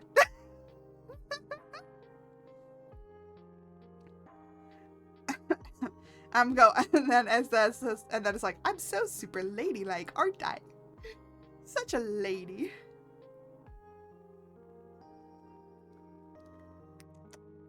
I like days like this where they're nice, rainy, cozy. My puppy is in her bed. She's probably in her bed because it's nice and warm and cozy. And also the other thing is I have a hand warmer basically. I have like a built-in hand warmer. Actually, I had to dig out. I'll talk about this after the ads. I had to dig out, so you can't see them, but I do have gloves that my mother had gotten me. I think she got me these last year for Christmas or my birthday. And they are hand warmers for like desk, for your desk, if you're working at your desk and stuff. And you know, they're rechargeable. But the thing is that these have started to get like way too hot to where they kind of burn. So I kind of don't use these. But I did like, charge them just in case I wanted to use them. But yeah. Hi everyone, and welcome back from ads. How were the ads? Wait, I just realized, where the heck is... Oh, this is over here. Alright, okay, hold on. I was just talking about, how it's cold, it's nice, it's rainy, and, my mom got me these hand warmers. Like, they're fingerless glove hand warmers. So they have a power button on the, where it's the top of your palm, right, the top of your hand. And then, you know, you put your fingers in there, and then it has like a little strap, so it has a Velcro strap. I don't know if you could hear that. It has a nice Velcro, and, you know, you slip it on like a fingerless glove. You put that down, and then turn on the power, and then you press the button. I think you have to hold it. Yeah, long press to start. So you have to hold it. And then But the thing is, I don't wear these anymore. And the reason being that I don't wear these anymore is because the heating element, or like the heating on top, started getting really, really hot. And like, I felt like it was almost burning my hand, which is not good. So I don't use it anymore. But there are times when I do use it. If it's like really, really cold and I want to use it, I'll put these on and just like turn them on until like my hands get nice and warm enough, and then I turn them off. And then I turn them back on when it gets cold. It actually has a timer too. These actually have a timer that it will only be on for like an hour and then it will turn off, which is nice. But at the end of the day, like, my hands heat up really quickly with these, so I normally don't. But my mom got these for me, I think last Christmas, because I was complaining about how my hands get really cold while I'm trying to work on stuff, and it gets really cold in here. What is it? Yeah, I said at the beginning of the stream, it's 69 degrees in here. I'm not joking, it actually is 69 degrees. It is exactly 69 degrees, 0.3 Fahrenheit. Okay, Fahrenheit, let me emphasize that. And then but then I also have a living hand warmer to my side, which is my puppy. I can just... Oh, I must have woken her up. I'm sorry, puppy. I didn't mean to wake you. I will say this much. When I'm not using hand cam, we might do puppy cam. Hoi hoi Furby. Yes. I'm working on a customizable Furby. We're like kind of going through it a little bit. By the way, I have different hair types, but I limited the hair types down to just the puff on top. Because I was going to have more variations of hair, and I'm like, I feel like we're going away from it being a Furby. And I'm like, the fluff is just so iconic. I can't not have it with its fluff. So you either get this, or you can get like a puff ball kind of situation on top. And then I also have wings that I made. So we have 2 wing variations, which is only this. Again, it's definitely a very limited customizable, because I don't want to go too, oh my gosh, I don't want to go too crazy with it, because I want to be able to do it. I want to be able to finish it, and then I'll publish it out it'll be on Ko-Fi and it'll be on VGen. It'll be on both, so you can be able to download it from both of there. It will not be free. I will emphasize this. It is not free, okay? This one is going to be a pay for. I do have a free one on Ko-Fi, but that one is very, very, very limited. It's literally just a Furby. It's not anything more extreme than that. It doesn't have custom ability to it. The reason, you know, it only has like color, I believe color. Oh, Leia, are you okay? She was sneezing backwards and I started... Sometimes I worry about her when she does that, because sometimes she'll get into a fit, and then it's like crazy. But yeah. So we're just gonna work on some stuff. Ignore that it's look at it looking at you. Now the Furby is staring into your soul. It's so happy to stare into your soul. That's why I put this on, because now it looks smug. Now it's just smug. Alright. But the reason I kind of have the eyelids the way that it is here, is because basically if I were to take this off, it's basically this. So I can move these up and down. And I can deform the bottom. And then just clip it to there. So now you can kind of get to see like a little bit of the behind the scenes of like what you kind of think about. Now, how most people do VTuber model rigging, I will like, you know what, I'll pull this up. We were talking about like comic art and like simplifying it. I'm gonna go with this style, but if I were to take this and separate it up, what people normally do when it comes to rigging a model is they will actually go in here and separate. So they'll draw all the art, right? Render it all. And then they go in here and actually take like a separation tool, and select it, and then cut it. That's why there's a thing called cutting, right? I don't do that. I do it in a much simpler, easier way. It's not too incredibly simple, but it gets the job done in a much cleaner way where I don't have to go back and do that. The only thing I need to do is actually when I'm separating it. So separating in the terms of I need it to be left and right separation. That's the only time. Now, what I basically do is I draw everything on separate layers. So I already prepare it to be separated. This is a better mindset to really work in. Some people like the more separating cutting area. I do it this way. So everyone has their own ways of doing what it is. For me personally, this just works because it's easier for me to understand it. And, you know, easier for everybody else to really understand what I'm kind of doing. So we're kind of gonna go and finish what I was doing on the top here, which was doing horns. So I have different horns types. So we have unicorn, like a unicorn horn. I might do a broken version of it because might as well. I think that'd be funny. I don't know. And then we have, you know, small bull horns, larger bull horns, and like big bull horns. I don't know why anyone would want this, but I'm just putting it on there for randomness. And then there's Oni, or like Oni horns, which is like the little curved horns. I call them Oni horns. Not really that, but yeah. And again, this is like simplistic. So it's like, you know, you kind of do what you want, right? Ooh, you know what I could have as other wings? I could have fairies. I could have a fairy wing, like an insect wing. If I really wanted to go that way. So let me just turn that off and that off. Then we have unicorn. And then the other ones that I kind of want to do. So those are horns. And we're going to do antlers as well.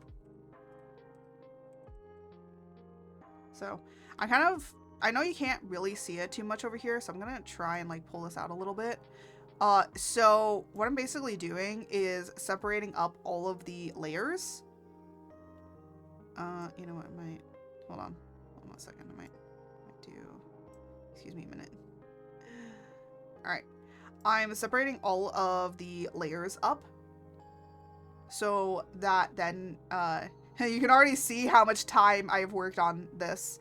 So about 2 hours I've been working in this. By the way, this does tick away when you're just like clicking on stuff and like moving things around and doing that kind of stuff. So that's what it ticks away at. So we have antlers here. And then I'm doing everything in grayscale, but all of it will be, you know, kind of this white color, but with shading and rendering on it. It's also going to have like very soft shading and rendering. So it's going to be a very, very simplified art style. If you've seen my Furby models before, you will know what I'm talking about. So yeah. There is going to be one option that I'm going to copy from both of the bases, which is going to be a slime.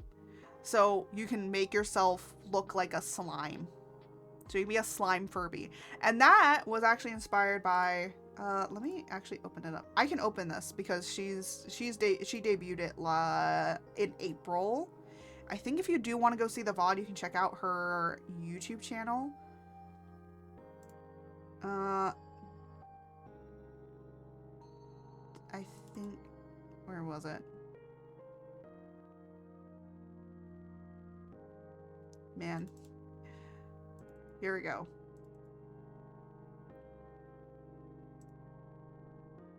No, I don't want that one. No. Here we go.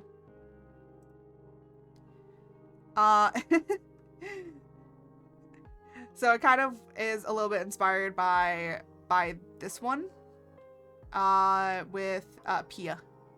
So if you guys know Pia P, well, her name is Pee, but it's PIA UFO, and I was the brains behind her Furby model. She kind of gave me, like, you know, just make it look like me, but, you know, she kind of gave me a lot of freedom. I had a lot of freedom. And I think because she gave me, I don't know them.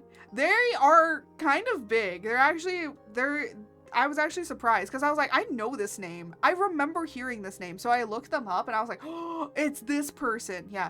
But PP is really funny. She's a very funny slime girl VTuber.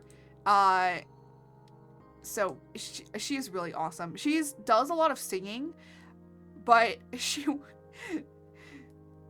we did have very different time zones, so it was a little bit hard to communicate here and there, but I actually went out of my way to actually do a lot of idle animation with her. So there are some things that you kind of don't see in here, but there's like, there's a lot of drips that happen. Oh god, she is big! Yeah, I was the one that did her Furby model. So if you go back in April, so she debuted it on April 1st. So, you know, this is like one of my biggest clients that I had, and it was actually really nice to work with her. I think that she was really good. Again, you know, we were in very different time zones, so it was very difficult to communicate, but I always did try to check up on her.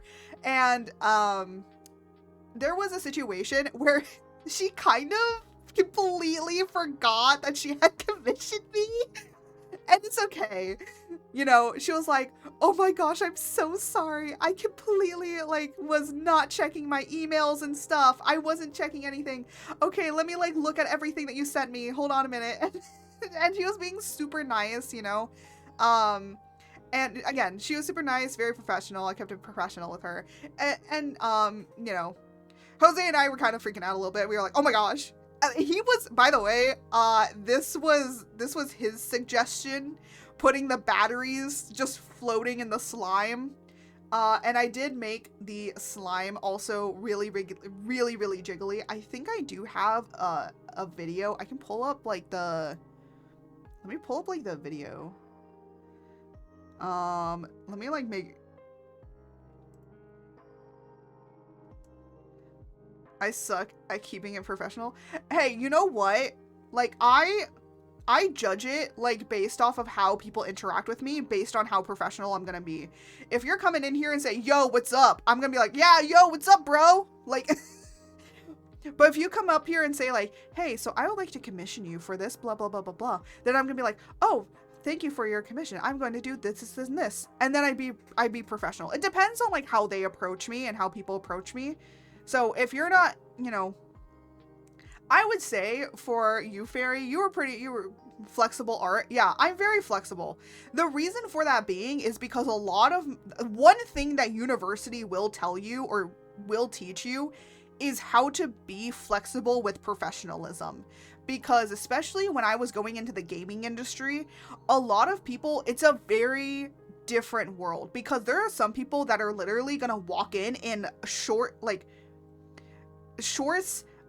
graphic tee and flip-flops, and they're the CEO, okay? So, because one of my professors literally said, yeah, I was gonna be pitching something to a CEO of a game company or whatever, and I was in there with a business suit and everything, we're talking super business, right? He saw the CEO walk in shorts, flip-flop, and a t-shirt. And he immediately knew he was overdressed. So what you have to do is you have to adapt to it. So he took off his jacket, he took off the tie, he, you know, so he just has a button shirt and slacks, right? And that's it. So he's a little bit more dressed down, which was a little bit better, right? So you have to understand what you're kind of dressing for. And I know a lot of people are just like, well, you gotta dress to impress. And yes, I would say for like interviews and stuff, you really want to dress up.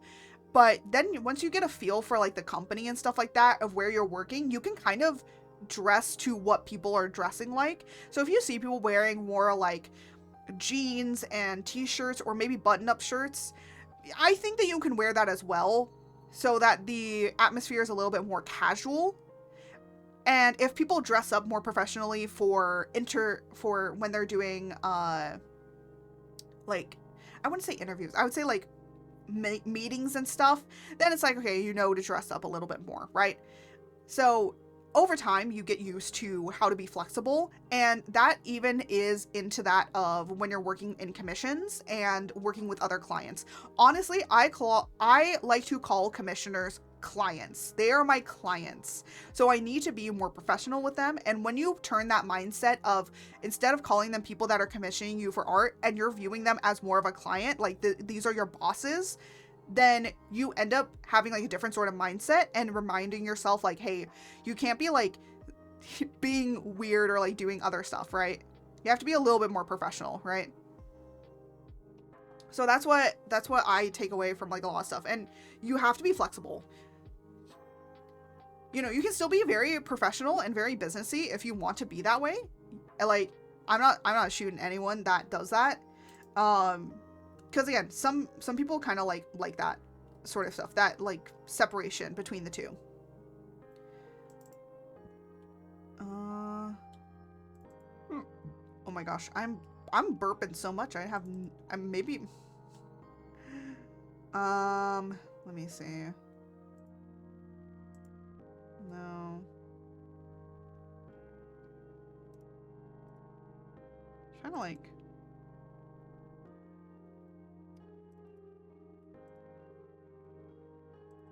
I'm trying to like see stuff. Okay. I found a video. So you can kind of see how jiggly this ended up being. I just gotta praise the artist because I feel so happy seeing the art here. Yeah, you know what? I appreciate that. I appreciate when like people just like, when I posted out my thing, you know, I did a model thing. Like, I always do like a little model showcase. The reason being is so that then I can post it up. But I knew that I probably shouldn't be posting anything up about it, because I was like, I feel like a lot of people are getting this because they want to have fun with their chat. So I ended up saving it until like after it was done. So after her event was over was when I posted it up, so that then she could have the, you know, cool stuff. I'm just gonna call it video. There we go. It doesn't need a loop. I'm like looking to see like where I'd found this.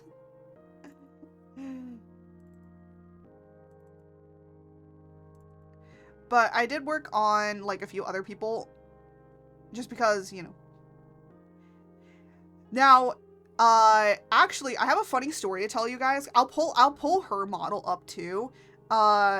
So I actually I knew that I had made it as an artist because somebody decided to actually take my video. So they took my video of a model showcase for somebody. Now this was for somebody else. This is another person that commissioned me. Here, let me, oh, there we go. So here's PP's model that I made. Super jiggly. She had one request from me. She said, I want it to barf rainbows. I was like, what? I was like, I've never done that. I'll try it. And I did it. But yeah, you can kind of see I tried my best to make it as jiggly as possible because I knew it was a slime. There we go. There's the barf. There's the barf. And she can move around while she was barfing too. I wanted to make sure that that was happening. And I did like a little animation of her like recovering. So yeah, it was great. I also added a bald. She did not ask for that. I put it in for randomness. I was like, because she wanted her hair, and she was like, hey, could you be able to make it so that there's a bald redeem? I was like, yeah, sure, I'll do that, no problem. Because she wanted her hair, and I was like, yeah, I could do your hair. Because I originally was making it without her hair. So yeah, but that is that was PP's model. Okay, it's over. Rainbow, yeah, she wanted to throw out rainbows. And then another model I had worked on was for actually somebody that I had kind of ended up meeting. Oh, hold on. Let me open them in here. So this is like somebody I had ended up meeting through that of streaming. And this was Kiwi. And she's also another big one. She's not huge. She's not like PP huge. But she's definitely big enough. I had fun doing the hat. I had to separate like so many things with the hat, but I actually liked doing the hat. And she's an Eldritch horror VTuber that is also has yeah, she's an Eldritch horror VTuber, and she has and she has tentacles, so I made sure to put her tentacles in. And then you know, the hat and everything. And also she has like this eye here that was on her chest, so I tried to make sure to include that. She also has you can't see them, but she also has an eye here and here, which I also made it so that she could redeem it or use it. So there's a lot of like little things I always put into all my models with a lot of detail because I want people to have fun, right? And when she saw it, she was like, oh, you made it so that you could do the eyes? And I was like, yeah, of course I did. She's like, I love you. Well, she didn't say that, but she was just like, I like it. I like that you're doing that, because it's like, you know, I'm going a little bit above and beyond here with some things.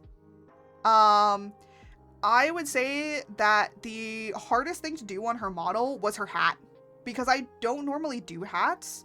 So hats are very hard for me. One, to draw. I hate drawing hats. You'll notice that I don't have any hats on any of my models except for George here. I don't like doing hats. Hats are difficult to rig and all of that. Drawing, I also find having a hard time with it. But her hat I was able to kind of like segment it a little bit to be able to work. So yeah.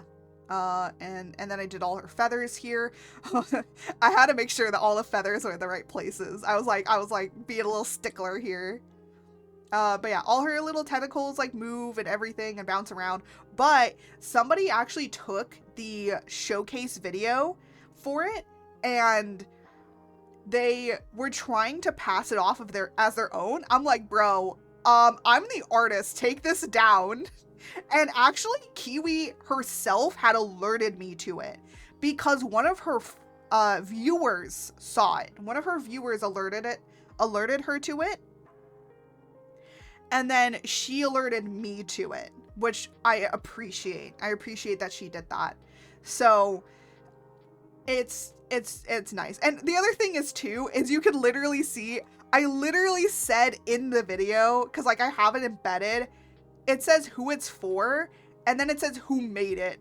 I'm like, dude, is your name Art Creates? I was like, Mom, I made it as an artist. Somebody stole my work. So yeah. So they did end up taking it down. So that's a good thing. They did end up taking it down. However, I have a feeling that there probably are going to be people that will be doing that. I'm not surprised, you know, as I grow more and as I get more commissions and stuff like that, I wouldn't be surprised if that happens. So, and yeah, but they did take it down really fast. So, especially when I came in, when I think like Kiwi had said something like hours ago and they still hadn't done anything. And so when I immediately came in, they're like, oh, snap. I was like, bro, you don't think I follow my model children? You don't think that I interact with them after they're on their way? There are some that, you know, have gone on their way and stuff. You know, like I will say this much. If you guys don't, I hate bringing this up. If you guys remember the VTuber, like, V shoujo drama that was happening back, I think like a month or so ago. PP was affected by it, and as a person that kind of worked on her model, like I kind of felt like, you know, because she's such a nice person, and it's so sad what happened to her, and you know, she's talked about it. I don't think that you need to bring it up anymore with her. It's just like I'm just like, when I heard it, I was like, as a person that had worked with her and everything, you know, she's just such a nice person that I was just like, how dare you? How dare you? I was like even more mad. I had to like go away from, I had to step away from like the internet for the rest of the day. I was so mad because she's such a nice person. She was so awesome. She's so funny, incredible. And, you know, you know, I was very patient with her. You know, we were both patient with each other because there was like a lot of things, but we also had a lot of fun. I also just, you know, I loved working with her. She was awesome. She also gave me just such a challenge with the rainbow barfing. I think that that's such a fun thing. I've never ever done something like that, and it was kind of cool. She literally showed me like, hey, you can do more things than you think you can. And I was like, damn, I learned so much from this model alone. Honestly, every model, it feels like I get better and better at making stuff. So yeah, this one really pushed me in a certain direction. Honestly, I'm looking at this model, and then I'm looking at the faceplate I have on here, and I might want to redo the faceplate to be smaller. Practice makes better. Yeah. Let me like take the faceplate here and like let me get. Sounds like I was thinking that the faceplate was like a little too big. Yeah, that works. I was like, that's too big.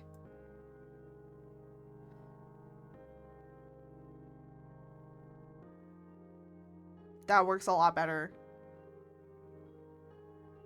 I might need to move it up more, but I think it's like, it's a lot better now. Looks a lot better. That looks better, yeah. See, sometimes you have to go and look at your past stuff to see. Honestly, I might do some face transplants. Because I kind of still like this, how I did this style. I think it's like I was trying to reference it, but I guess I couldn't. So I might have to sketch it from older stuff. That's okay. Honestly, I was kind of thinking about redoing the eyes anyways. There's some stuff of the eyes that I don't want to redo too much, but most of it is probably going to get redone. But yeah, I think the shape, the sizing, and I'm going to use this as a size reference so then I know where to get this stuff from. But yeah. This one was a lot chunkier too. Honestly, I just liked how everything was so jiggly. I tried to make it as jiggly as possible. And how like I was doing the jiggles on this is probably what I'm gonna reference when I'm making the actual rigging. We may do the rigging on stream. I might do that if I want to work on some stuff on stream as well. But yeah, I like making stuff for people, you know, it's just fun. But I hope with like this customizable, people can be able to make it for themselves as well, you know?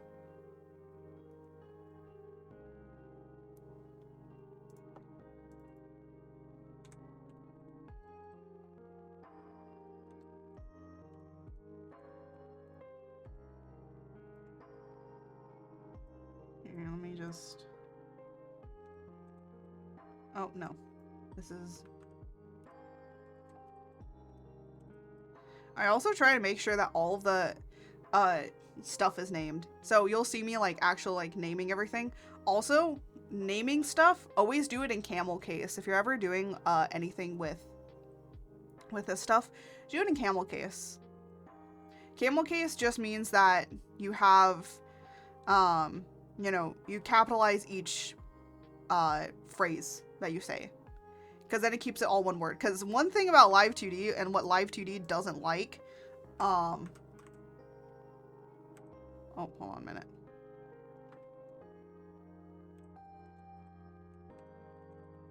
One thing that Live 2D doesn't really like too much is it doesn't like you, you know what, I could probably do this. Oh, it's not. Okay, okay. It's not gonna let me do it that way. Of course it's not. And what? Haha.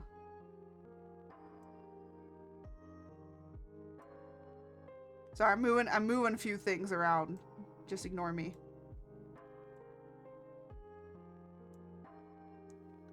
I'm moving things around because I can move things around. You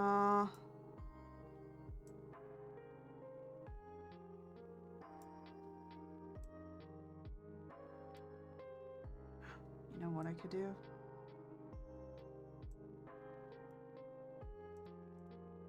Yeah.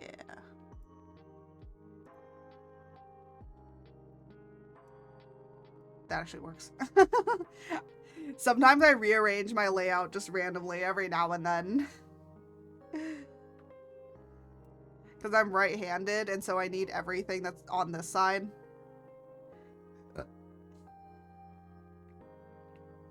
So now I can click whatever I need all in one area. That's why do I keep planning things over on that side? I don't know why. So with as I was saying, so with camel casing, it just is because Live 2D doesn't like it when you have dashes or underscores, and what it will just do is it'll say art mesh and then numbers. So then people, if they want to be able to color it or do anything, they can't color it because it says number blah blah, and it's like, oh, okay, well, that's not what I want. And by the way, I'm gonna allow people to color it themselves. I'm not gonna have any input on what you want. I might do some color presets. So if people want some like preset color ones, then it's like, hey, here are some like presets, and they'll be like maybe four presets, and they'll be like, you know, just for the body, for here, and like, you know, other places where it's kind of works. I don't think.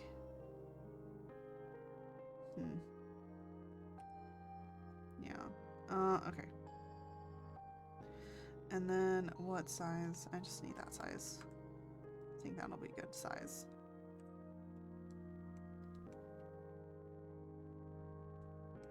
Should I probably sketch this stuff out? Yeah. Do I? No.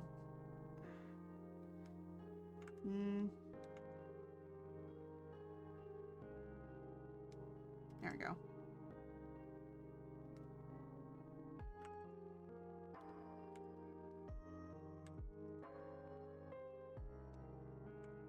There we go. Those actually work more as medium. Well, no, they can work as small antlers. And then, oop.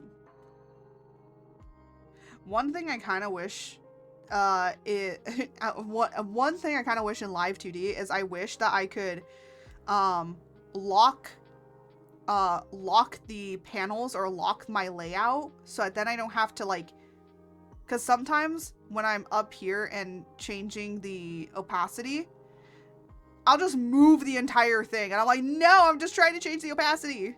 Let me change it.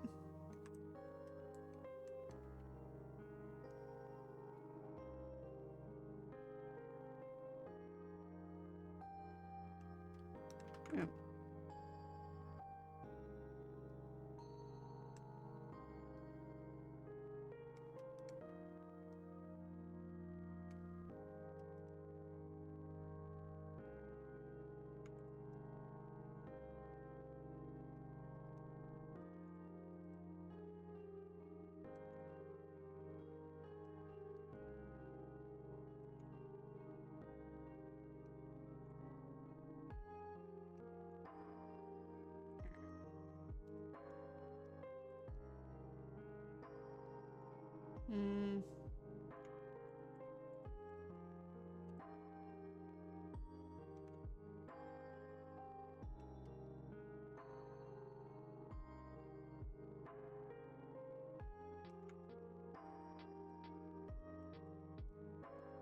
Yeah, like a little, it needs like a little nub.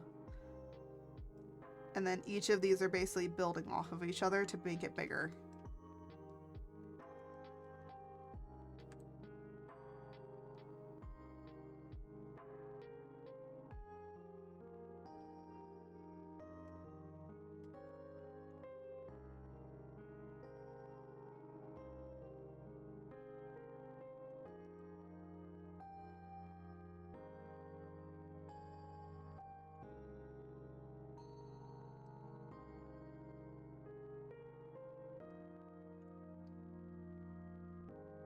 I should get a thing.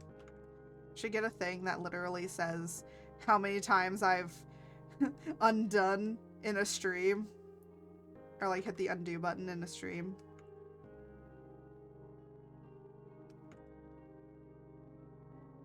I feel like people wouldn't be surprised how many times I do it.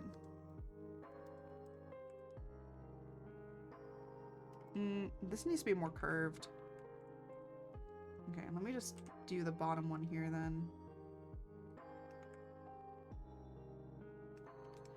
And then this needs to be more curved.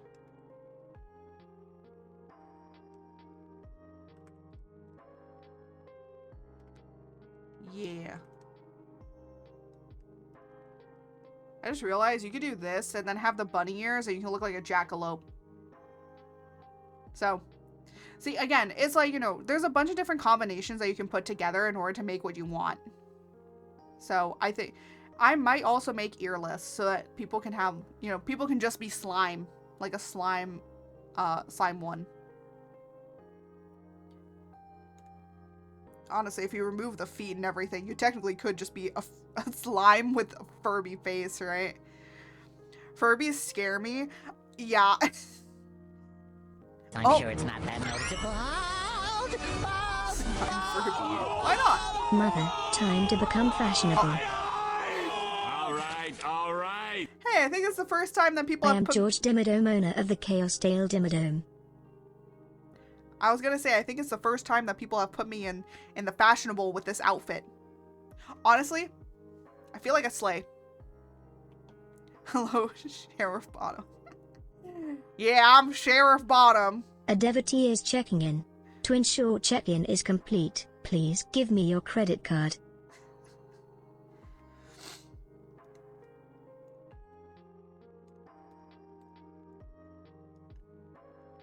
There you go.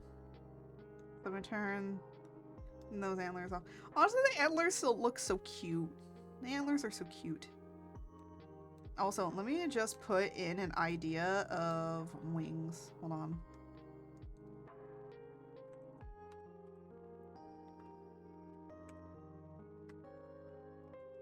I'm gonna do some fairy wings for it.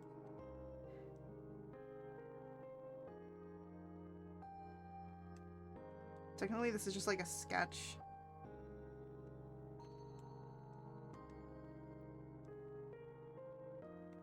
I'm actually using this to be a sketch.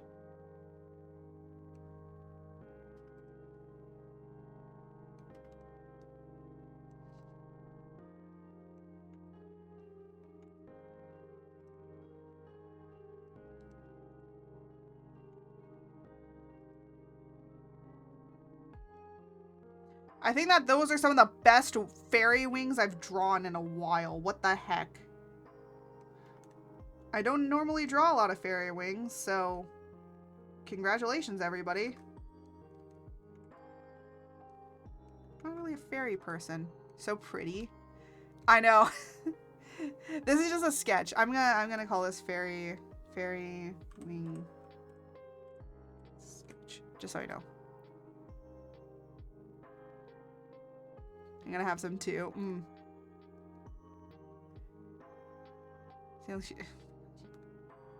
But, you know, when in doubt, there's gonna be bat wings. Honestly, I don't think that I'm gonna do dragon wings or anything. I think I'm just gonna keep them the bat wings. Simple, easy. Because again, the more, I say the more complex of stuff that you add, you know, yeah. Also, I saw that next year that somebody's coming out with a customizable model that I've kind of been waiting for a while, and I'm like, I kind of want to use that for something. I don't know what. Need some fairies to be Wage work against. Yeah. Oh, also let me show you guys the hair puff. Oh, I don't have it on. Ew, not the small one, just the normal one. So you can either have a puff, or you can have the default hair. I'm not gonna make it more than that. I feel like I was going too crazy with a few things. Oop, don't turn off the puff. So we have horns, we have antlers. Trying to think of what else I wanted. Oh, yeah. I want to put a little sprout. Little sprout. Little sprout.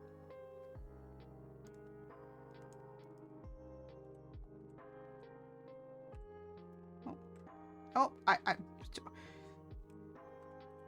forget how to spell.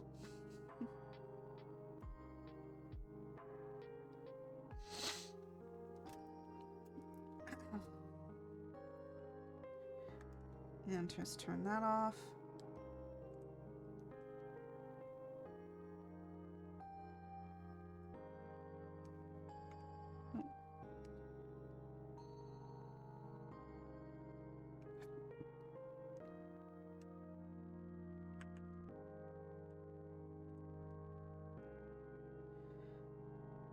And then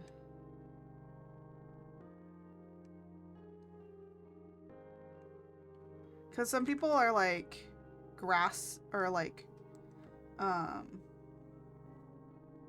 to remember. Some people have you know, floral or like they're a grass something VTuber. So it's like this is like for them, you know. To have a cute little sprout.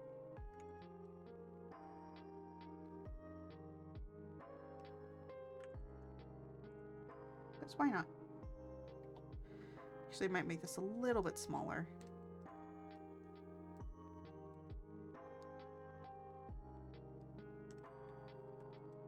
And the other thing is that they could remove the hair and then just have the sprout.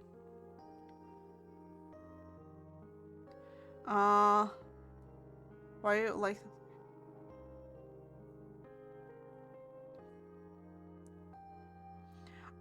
I like fairies. My bio mom really likes fairies. She has a huge tattoo on her back. She has a huge tattoo on her back that is fairy wings. It's one of her first tattoos that she got. She also loves the dark crystal like I do. I love the dark crystal. She got a sleeve tattoo of all the dark crystal characters.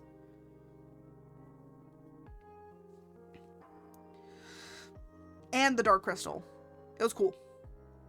It's really cool. If I ever see her again, I'm just gonna be like, I'm just gonna stare at it in awe. Because that is a piece of art.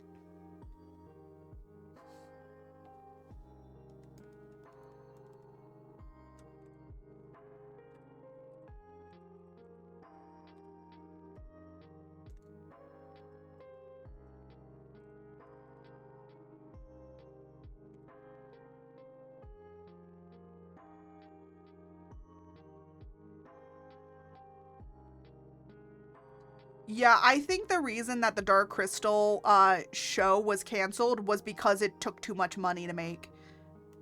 But the funny thing is that even if it took that much money, like, I think that it still could have been done.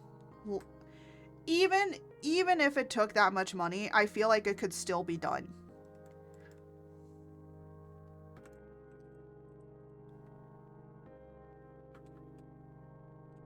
Because you also have to remember that, you know, yes, technically, Netflix is operating at a loss. So Netflix is actually not making much profit back.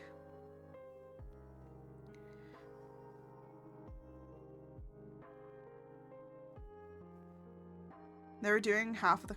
Yeah, the other thing is like, it was the Jim Henson company, right? And the Jim Henson company was paying for it, like, partially for themselves. Because, like, they wanted this story to be told, right? And honestly, I have a feeling that, you know, there might be a time where it will come back.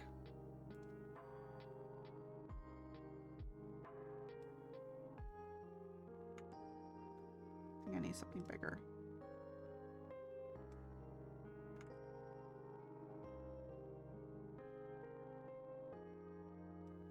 Hold on.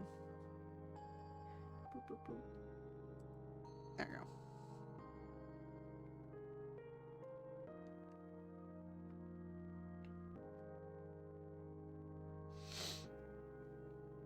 No, I have to rewatch the series Ghost, but I've seen the US, UK. Now I have to watch the Australian version.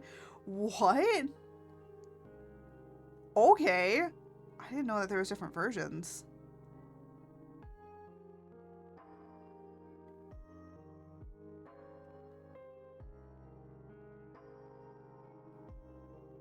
You don't know the series Ghost? I do. I think I've heard of it.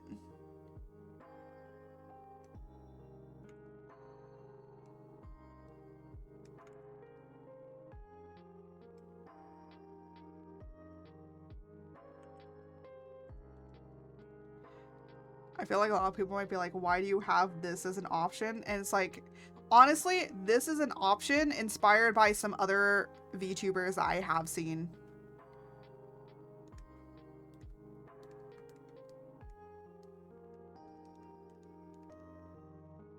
It's a signal receiver. Yeah, it is kind of based on a signal receiver. He's channeling his aura.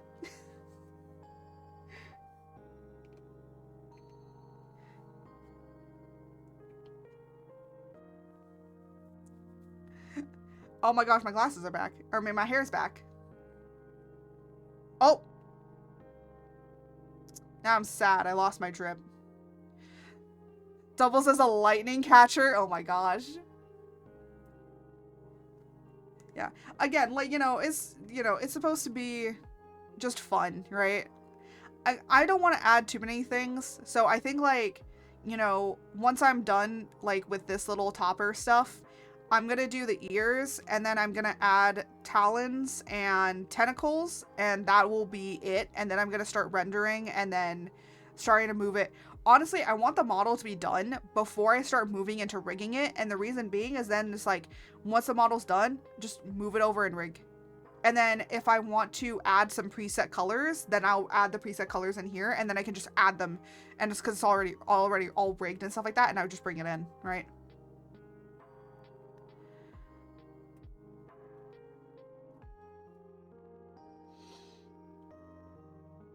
I'm Chilean Spider-Man? What?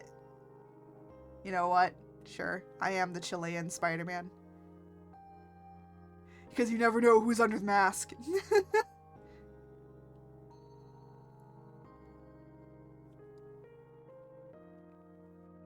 I like that. Me drinking my tea still breaks my model. Or like, pause my model just...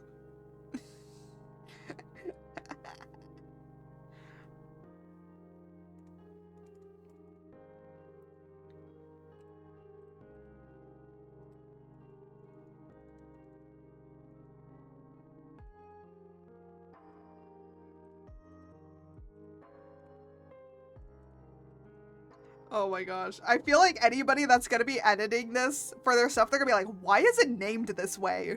It's like, shush up. You know what it is.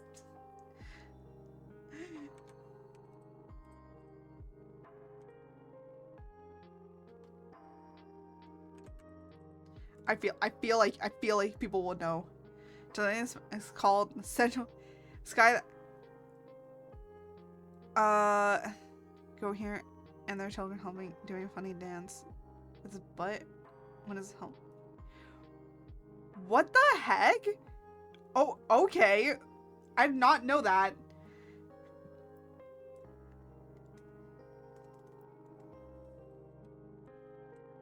Well, now sometimes there are things that you guys inform me about that I just go, why am I now being informed of this? I do not wish to be informed of this, and now I have to live with it.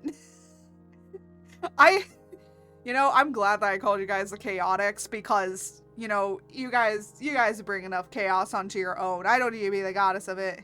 It's a very good guy, help people that need money for children. He goes to help in tragedies or doing funny dances.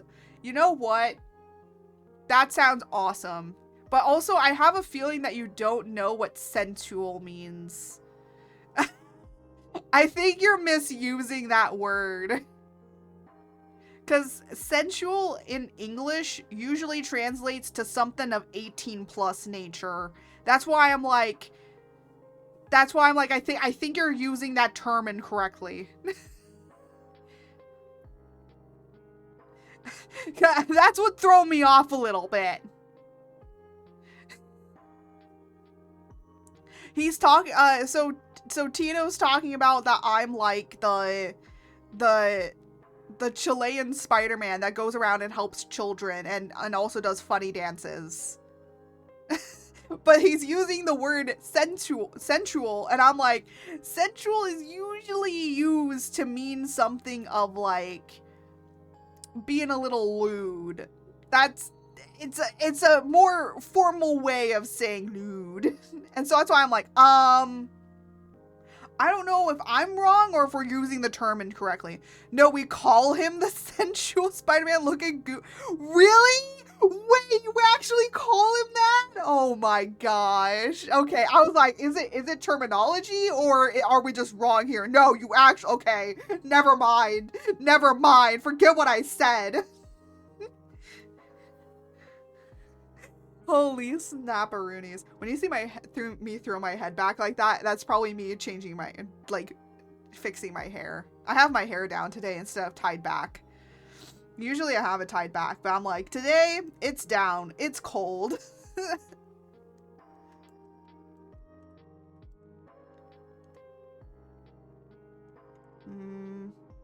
make the base first, and then we'll...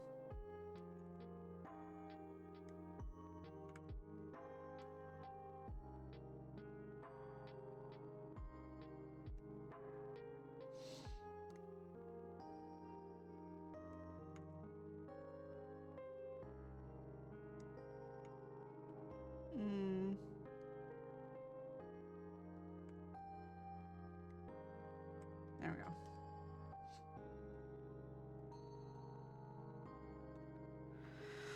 go. Because we use his meme of his butt. Oh, I see. Okay, that makes sense. Because of his little butt dance. I understand now. I understand. You know what I want to do? I want to do a cute little. Oh no, my band-aid's coming off. Oh, I need to go and put I need to put a new band-aid on. No, snap. I'll tell you about like why I have a band-aid on my finger. So that's kind of cute. I want to get a twerk emote, but the problem is like you have to be careful because Twitch will get you for it. So I'm like, we might either do it as the chaotic creature or as George. I don't know if George will work. The chaotic I think might work better. Yeah. But anyways, I have a big, so I was actually shredding cheese, like with a cheese grater, and let's just say I grated a little bit of my finger instead. So there's a big nice open wound. So that's why I have a band-aid on, and the band-aid unfortunately came off. Bro, I didn't even notice that I had come off at the time until I was looking at it and I was like bleeding a bit and I was like, oh, didn't even hurt. Honestly, I've injured myself so much in the kitchen. So yeah. Did you get a partner to kiss the boo-boo? No. I don't live with my partner. I don't live with Jose. I call him my partner, but we're like boyfriend, girlfriend. But we are thinking of like marriage and all of that. You know, that's something that we're discussing personally. He doesn't live, well, he lives within range of me. Within range. No.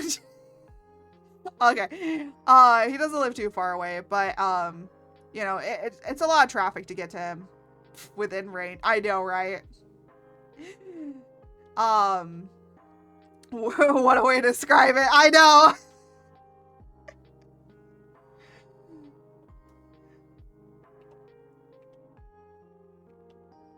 But yeah, so no. But if I do have an injury, he always kisses my boo-boo.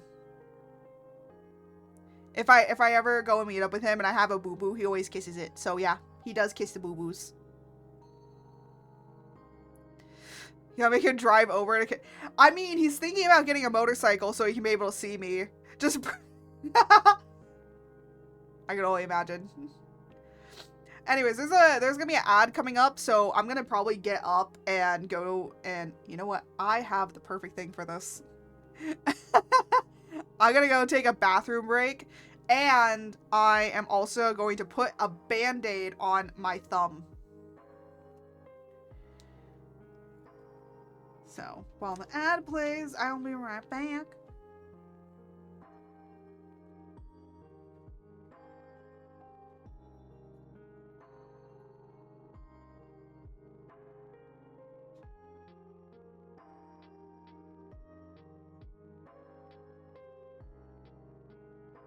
I forgot to mute my mic. Now it will be muted.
I'll put a new band-aid on, let me throw that one away.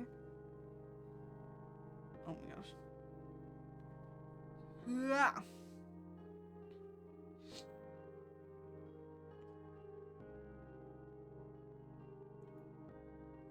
Ba, ba, ba, ba, ba. I just gotta wait till the ads are over.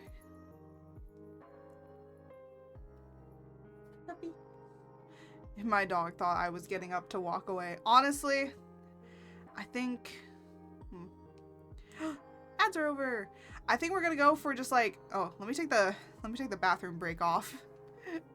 I think we're gonna go for just like a little while longer, just a little bit longer, and then we'll be ending it off. And then I think I have an idea of who to send you guys to. Let me see. I need to really like curate like some people down. Ba, ba, ba, ba, ba.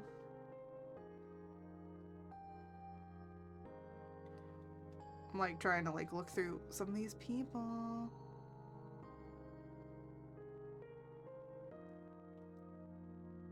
Interesting.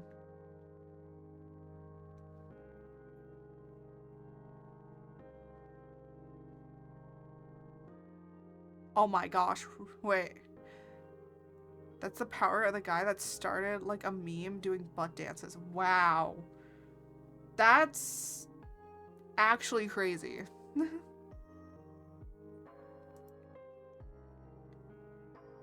Leia, come on. You know how to get up. I don't know why she acts like she can't get up. I don't know.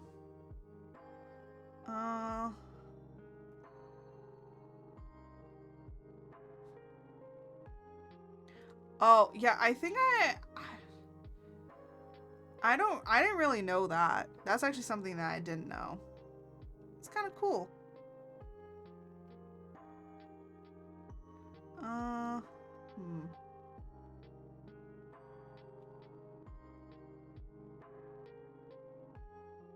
Well, we'll see. We'll see later who ends up, like, if there's, like, more people that end up, like, streaming and stuff. I was like, I wonder if I can send you over to these people or these people.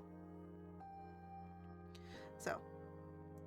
Oh, also, by the way, tomorrow for Discord night, it's looking like we're gonna be watching Secret of Moonacre, not Moonaris, of Moonacre. Which I'm actually surprised by. I'm surprised so many people voted for it. I was like, what? So we're probably gonna be watching that tomorrow. You know why is Pecent District's hero? Why? Oh, you want to? Yeah. What? Honestly, I am not surprised. Like with Marvel and other places, like, you know, collecting from different areas. You know, of different places.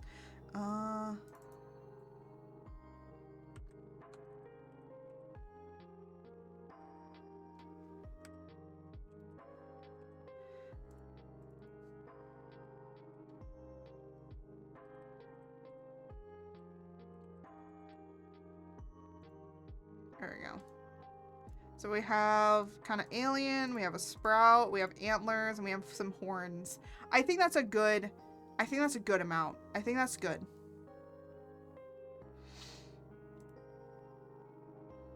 Then we got like unicorn, we got cow horns.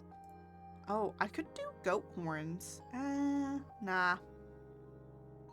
Technically the Oni horns can kind of work as goat horns depending on what you need. Yeah. I think that's all I'm gonna do. And then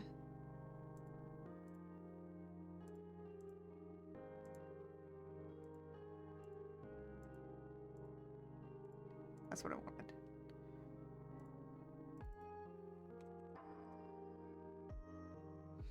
Is it surprising that I actually did all of this without like sketching much?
Oh my goodness.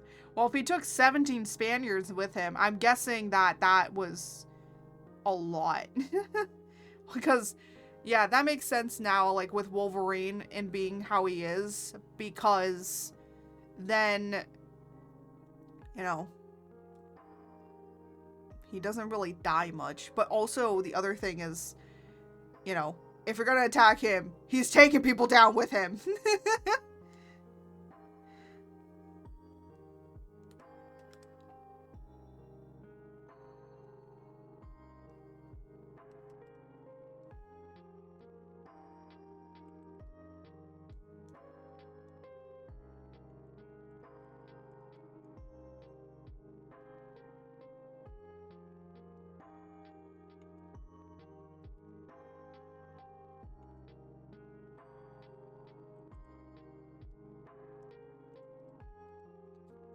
The talons look so funny, but they work.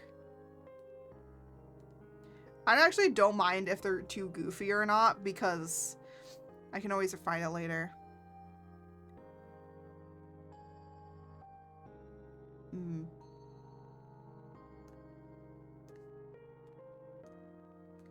And then, oh yeah, let me do...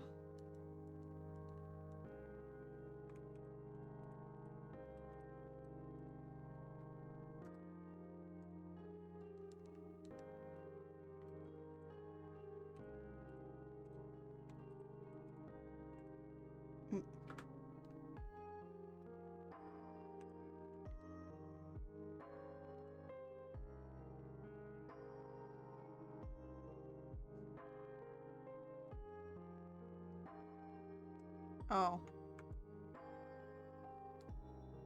Yeah, this needs to go in front. That's the problem.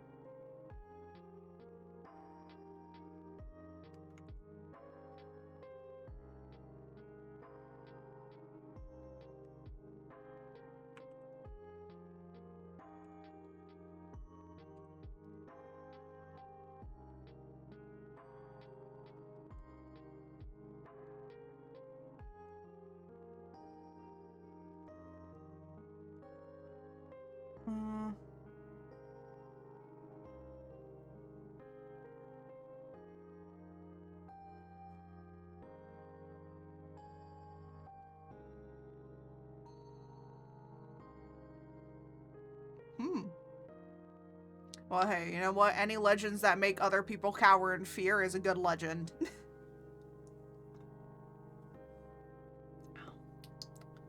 I finished my tea. Yippee.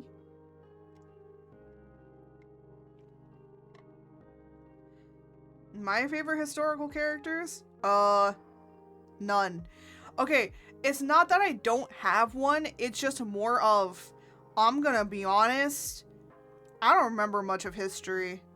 Most of the stuff that they teach you in history is like, don't be these bad people. Like, literally that's how most of our history classes were. There's not really anyone in particular that I can be like, oh yeah, this is like the person I like the most, right? I don't have anyone in particular. Look, I know. It might be weird. It's just like I just don't. I don't think about that very much, you know? I like history. I like reading about history. So that's why it's like, you know, I don't have a bias. I'm just like I kind of just like learning about whoever, right? The only person I could think of is, I think her name was Hepchetsu. I forget if it was that. She was like the first female pharaohs. So she was a woman and she was a pharaoh. Like, you know, that was like kind of cool. I believe her name is Hepchetsu. I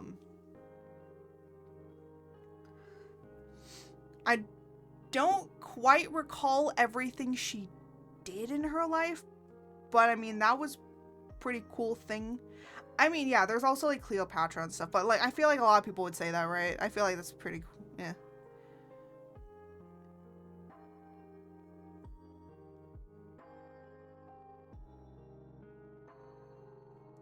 About with a bow and a what? And the what?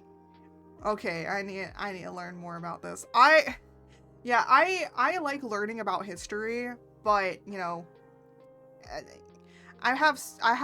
there's so many other things that I'm like doing and things that I haven't like, you know, just sometimes gone on a deep dive of things. Honestly, I just like learning about anything and anyone, so it's just like I think that's why like I don't really have like a particular person, because I just like learning everything, you know? I'm very multifaceted. Yeah, that's a good word. Multifaceted.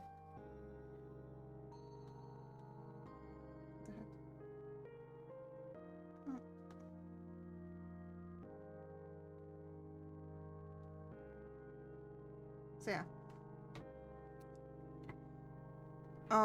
And then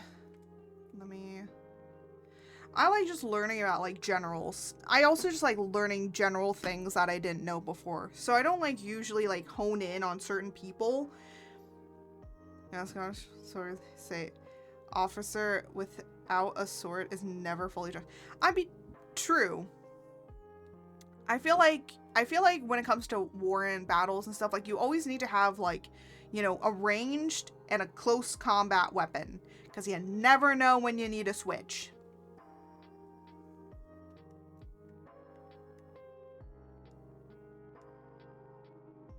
I think like these are too tall.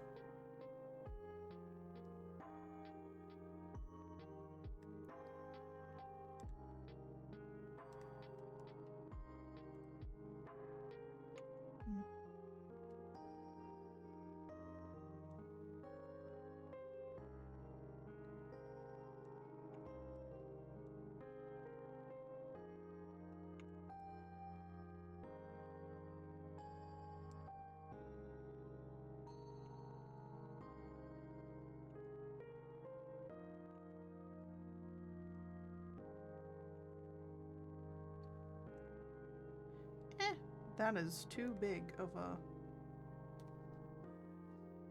perfume was mid-low. I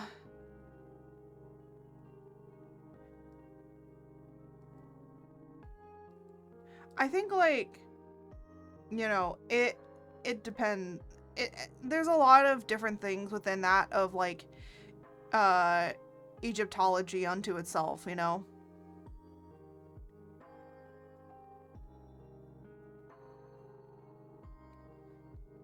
The War of the Roses. I have a feeling I've heard of that war, but I don't really completely recall it. I'm like, I like learning about a lot of different history things, but it's just like I don't know anything like specifically right off the bat, right?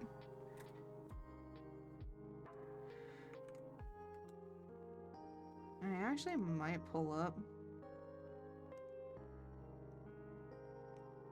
Just kind of see how I did this. Okay.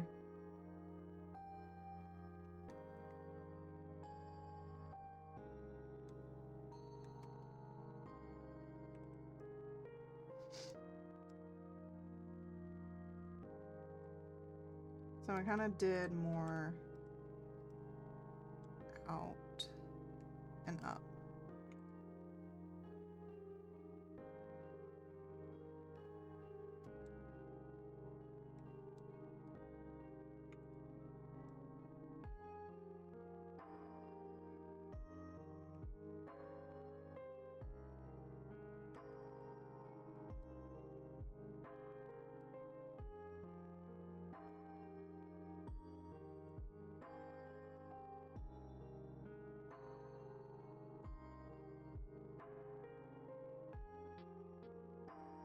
All right.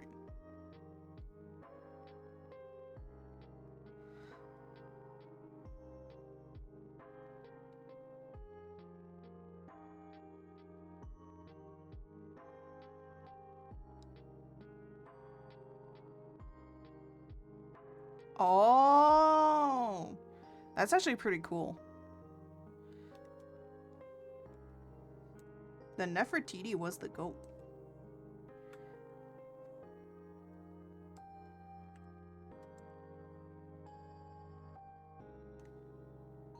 Hmm.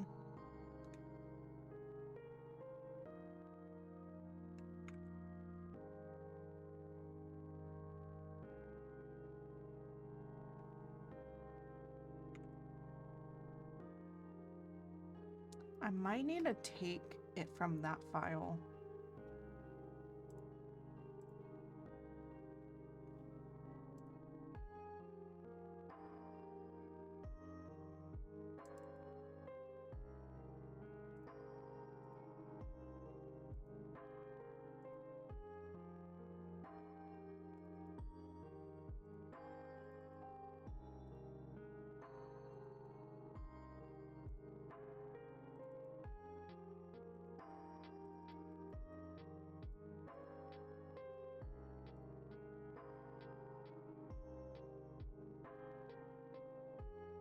Yeah, I was kind of working in this file, and then I kind of decided to scrap it a little bit. Because there was just, like, so much stuff that was, like, happening with this one that I was just like... I was like, it's not working.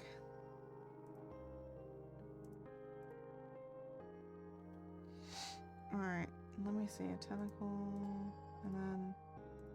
Should be more, but... I think it'll be fine.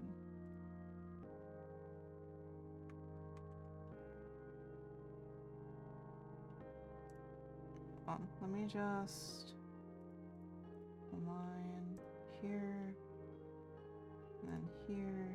There you go.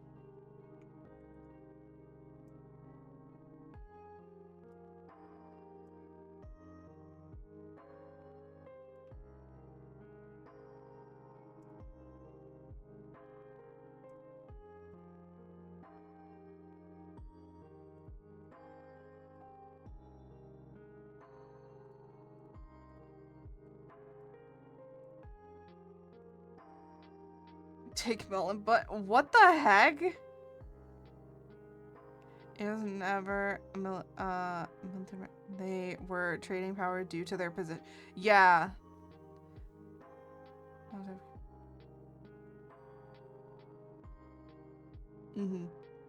That makes sense.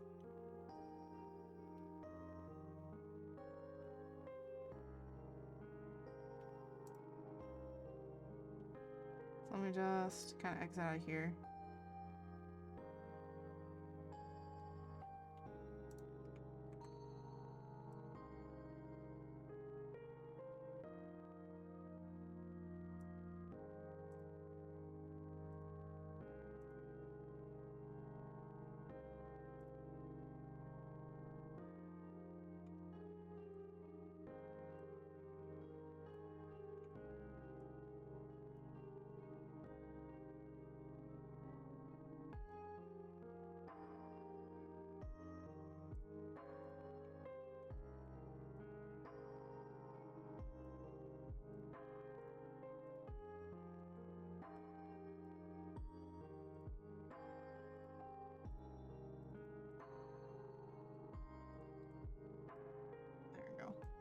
I'm just gonna like have those as like a temporary placement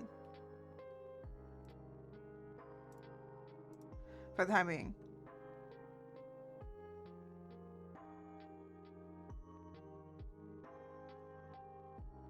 Yeah, I do know that. I do know that Egypt did not really have...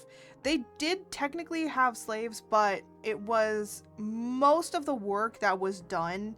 Because a lot of depictions of things, they like to depict them as like, oh, they were like the back-breaking work and all that sort of stuff. I'm like, there probably were slaves that did do that, but honestly, all the masonry stuff and all of that sort of stuff, most of the time was done by that of a lot of the Egyptian workers themselves. So, you know, when you see, like, when you're watching Prince of Egypt, just know that a majority of those people probably were not,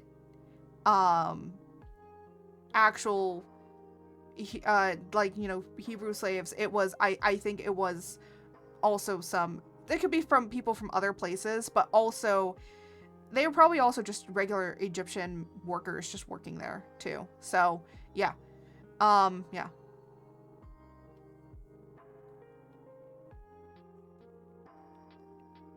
So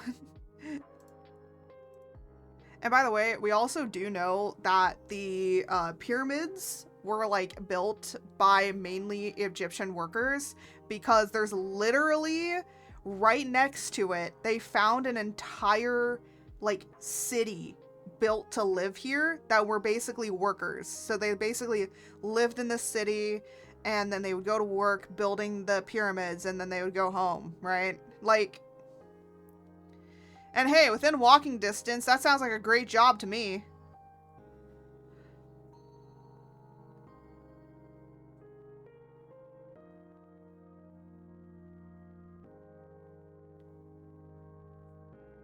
I think, yeah, because yeah, and honestly, like, maybe in the past they did have, like, a lot, and maybe, you know, they changed it to be different. Yeah.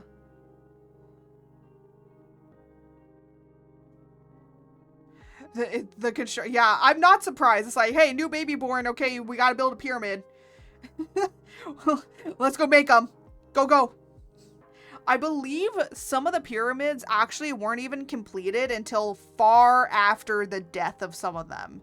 So most of them were probably kept in like a different burial area, and then they were moved into the pyramids. So some of them weren't really finished or completely built until like long after they were dead. So some of them I believe did get completed, but again, you know, there's a lot of work.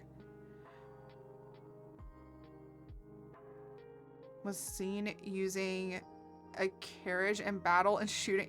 Bro, that sounds awesome. Just imagine for a minute. Just you just see like an arrow being shot at you from a carriage. Bruh. That sounds epic, man.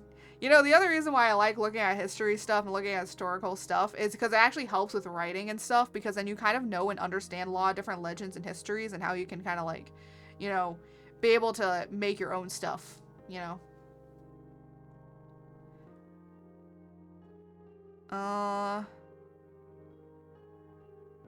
Yeah, 140, yeah, 143 years. That makes sense.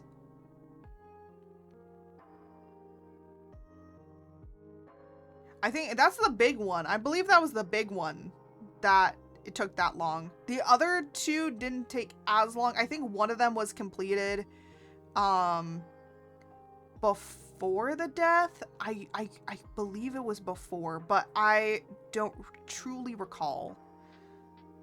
I think the smallest one. The smallest one makes sense because it's small.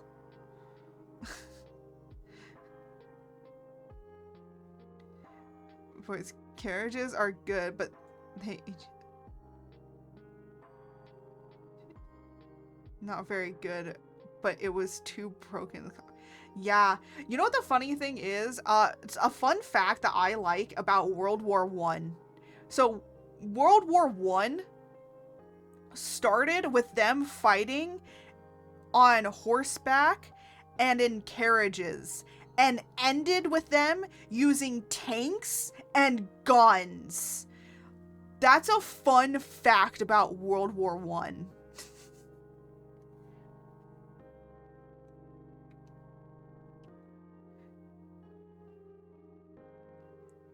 Because a lot of people don't like think about that, but there was so much going on during the war, which it was the Industrial Revolution. Yeah. Yeah, war can make technology go boom. Yeah, it can. But it was also just like the regular technological, so there was already the Industrial Revolution happening, and then the war came around, and so it just boomed even more. So that's what ended up happening. And then, of course, we all know what happened in World War II. You know, we started with, you know, guns and everything, and we ended with nuclear bombs. Like, but hey, now we got, you know, places have like nuclear power plants and are able to like power cities and stuff like that. So yeah. If anything, we began to understand that of nuclear technology. Fun fact too, nuclear technology is actually one of the cleanest ways to have energy. I say one of, okay, there's multiple, but that one's one of the cleanest. The only problem is that whatever water is used in it, or like whatever coolant is used in it, has to be unfortunately thrown away because, like, you know, now it's radioactive. You know, you can't use it. Oh.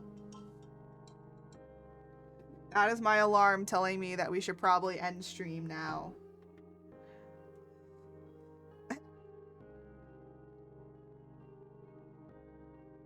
Yeah. Hey, we did a little bit of work, you know? We did a little bit. I know we didn't do a whole lot, but we did a bit. And you know what? Grinding away, doing a little bit of work here and there is kind of nice. We have basically all the, like, head stuff I want to do. We have all the feet that I wanted to do. I just have to do the ears, and I want to redo the face. I want to redo this. And then I think we'll be good. And then I can start, we'll, like, play around with rigging. Feet. Oh my gosh. Yeah, so let me exit out of all of this stuff. Yeah, so I originally was working in this file, but I eventually just decided not to do it anymore because there was like so much stuff, and I was like, no, I'm redoing this all. Art, yes. Now we get to see who we can raid.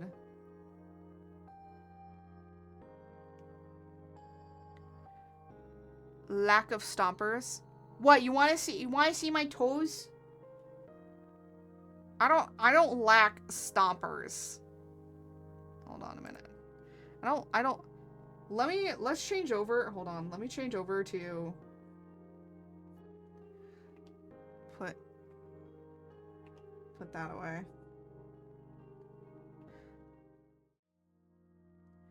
I do not lack stompers. My stompers are right here. I do not lack them. Do not say that I lack them. They're right here.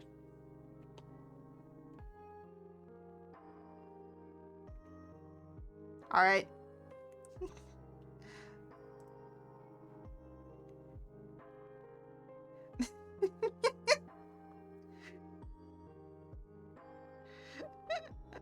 Chicken sauce, I want them a friend of my... No. They're not chicken. They're more supposed to be like monster claws.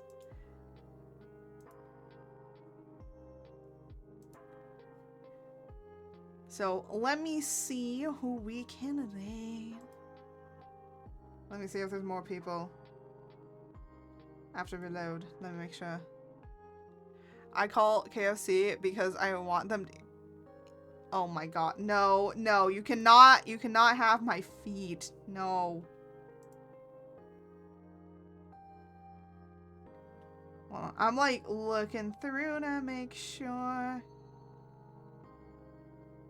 Why not? Because they're my feet. No. I summoned taxes. Oh no.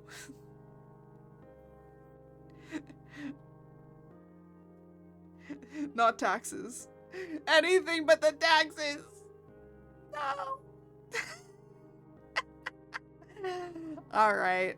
I don't see anyone to end, and honestly, I'd like to raid out to. Not feeling everyone, but if I already just yeah, taxes do be that way, don't they? So I think we're just gonna end. No raid today. I honestly, I'm kind of tired and I'm starting to get kind of hungry, so I'm probably gonna go make dinner.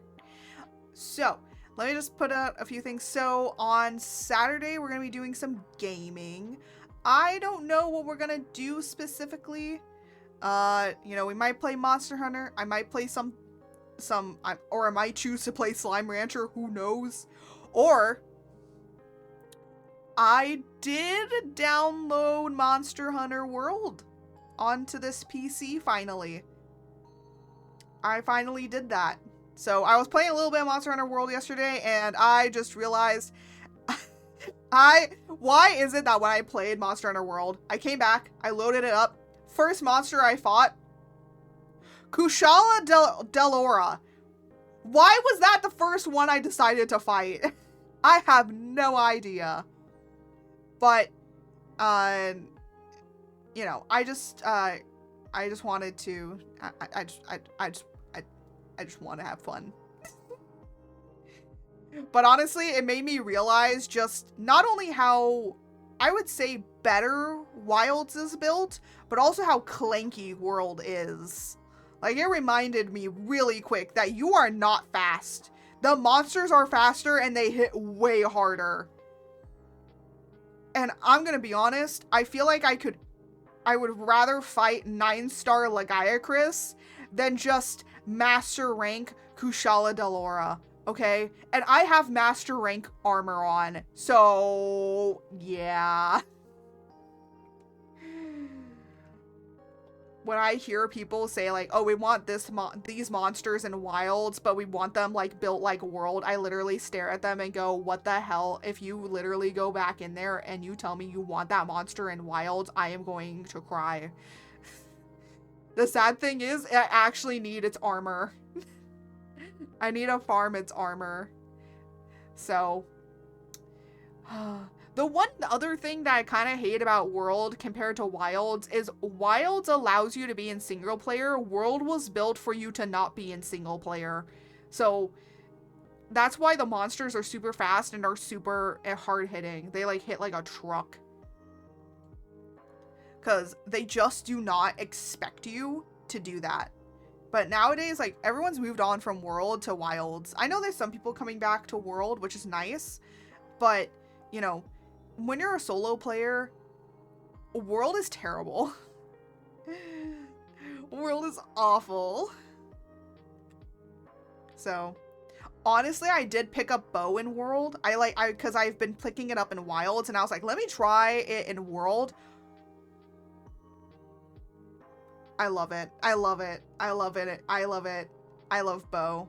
Honestly, if I had to choose, but like some of my favorite fantasy weapons, or like, you know, when it comes to like weaponry, some of my favorite like just normal weaponry, of course, like everyone picks sword, but I'm a spear. I'm spear. That's why I like my spear, but I also like bow. So that's why I pick insect glaive and bow. So, and I have done archery before. I love archery. I want to get back into it as a hobby. Maybe like, you know, when I have more time and availability, maybe I'll go and join like an archery club. That'd be fun. That'd be fun to do. But anyways, I'm going to end it off here because I'm getting a little tired. I'm getting hungry. But I will be seeing you guys all on Saturday. We're either probably going to be doing Monster Hunter or I might pick a different game. Again, I will announce it day of, so don't worry about that. But we are going to be doing some gaming. Now, next week, there is a holiday, so I'm going to take the holiday off. So we will not be streaming on Thursday, so we'll only have a 2-day stream that week, or next week. So we'll have Tuesday, and then we'll have Saturday.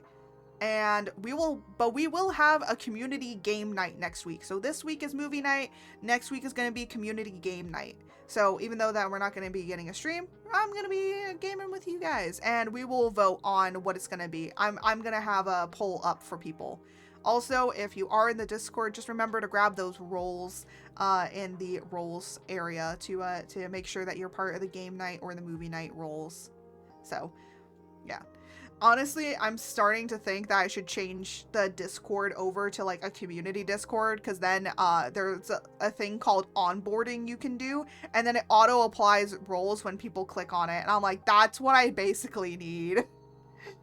So then, you know, people have to like read through all the rules and then do this and do that. And then I might have one for bots. So that then it's like, hey, I catch the bot people that are coming in or something like that. Anyways, I'm going to be ending it off. Thank you guys for coming over and chilling out with me and just listening to me yap and yap for who knows how long. We did at least do a little bit of work on the Furby model. Honestly, I knew that we probably weren't going to get a whole lot done, but hey, getting a little bit done, that's better than nothing to me. So, without further ado, as I always say, may the stars guide you. Until next time, goodbye everybody!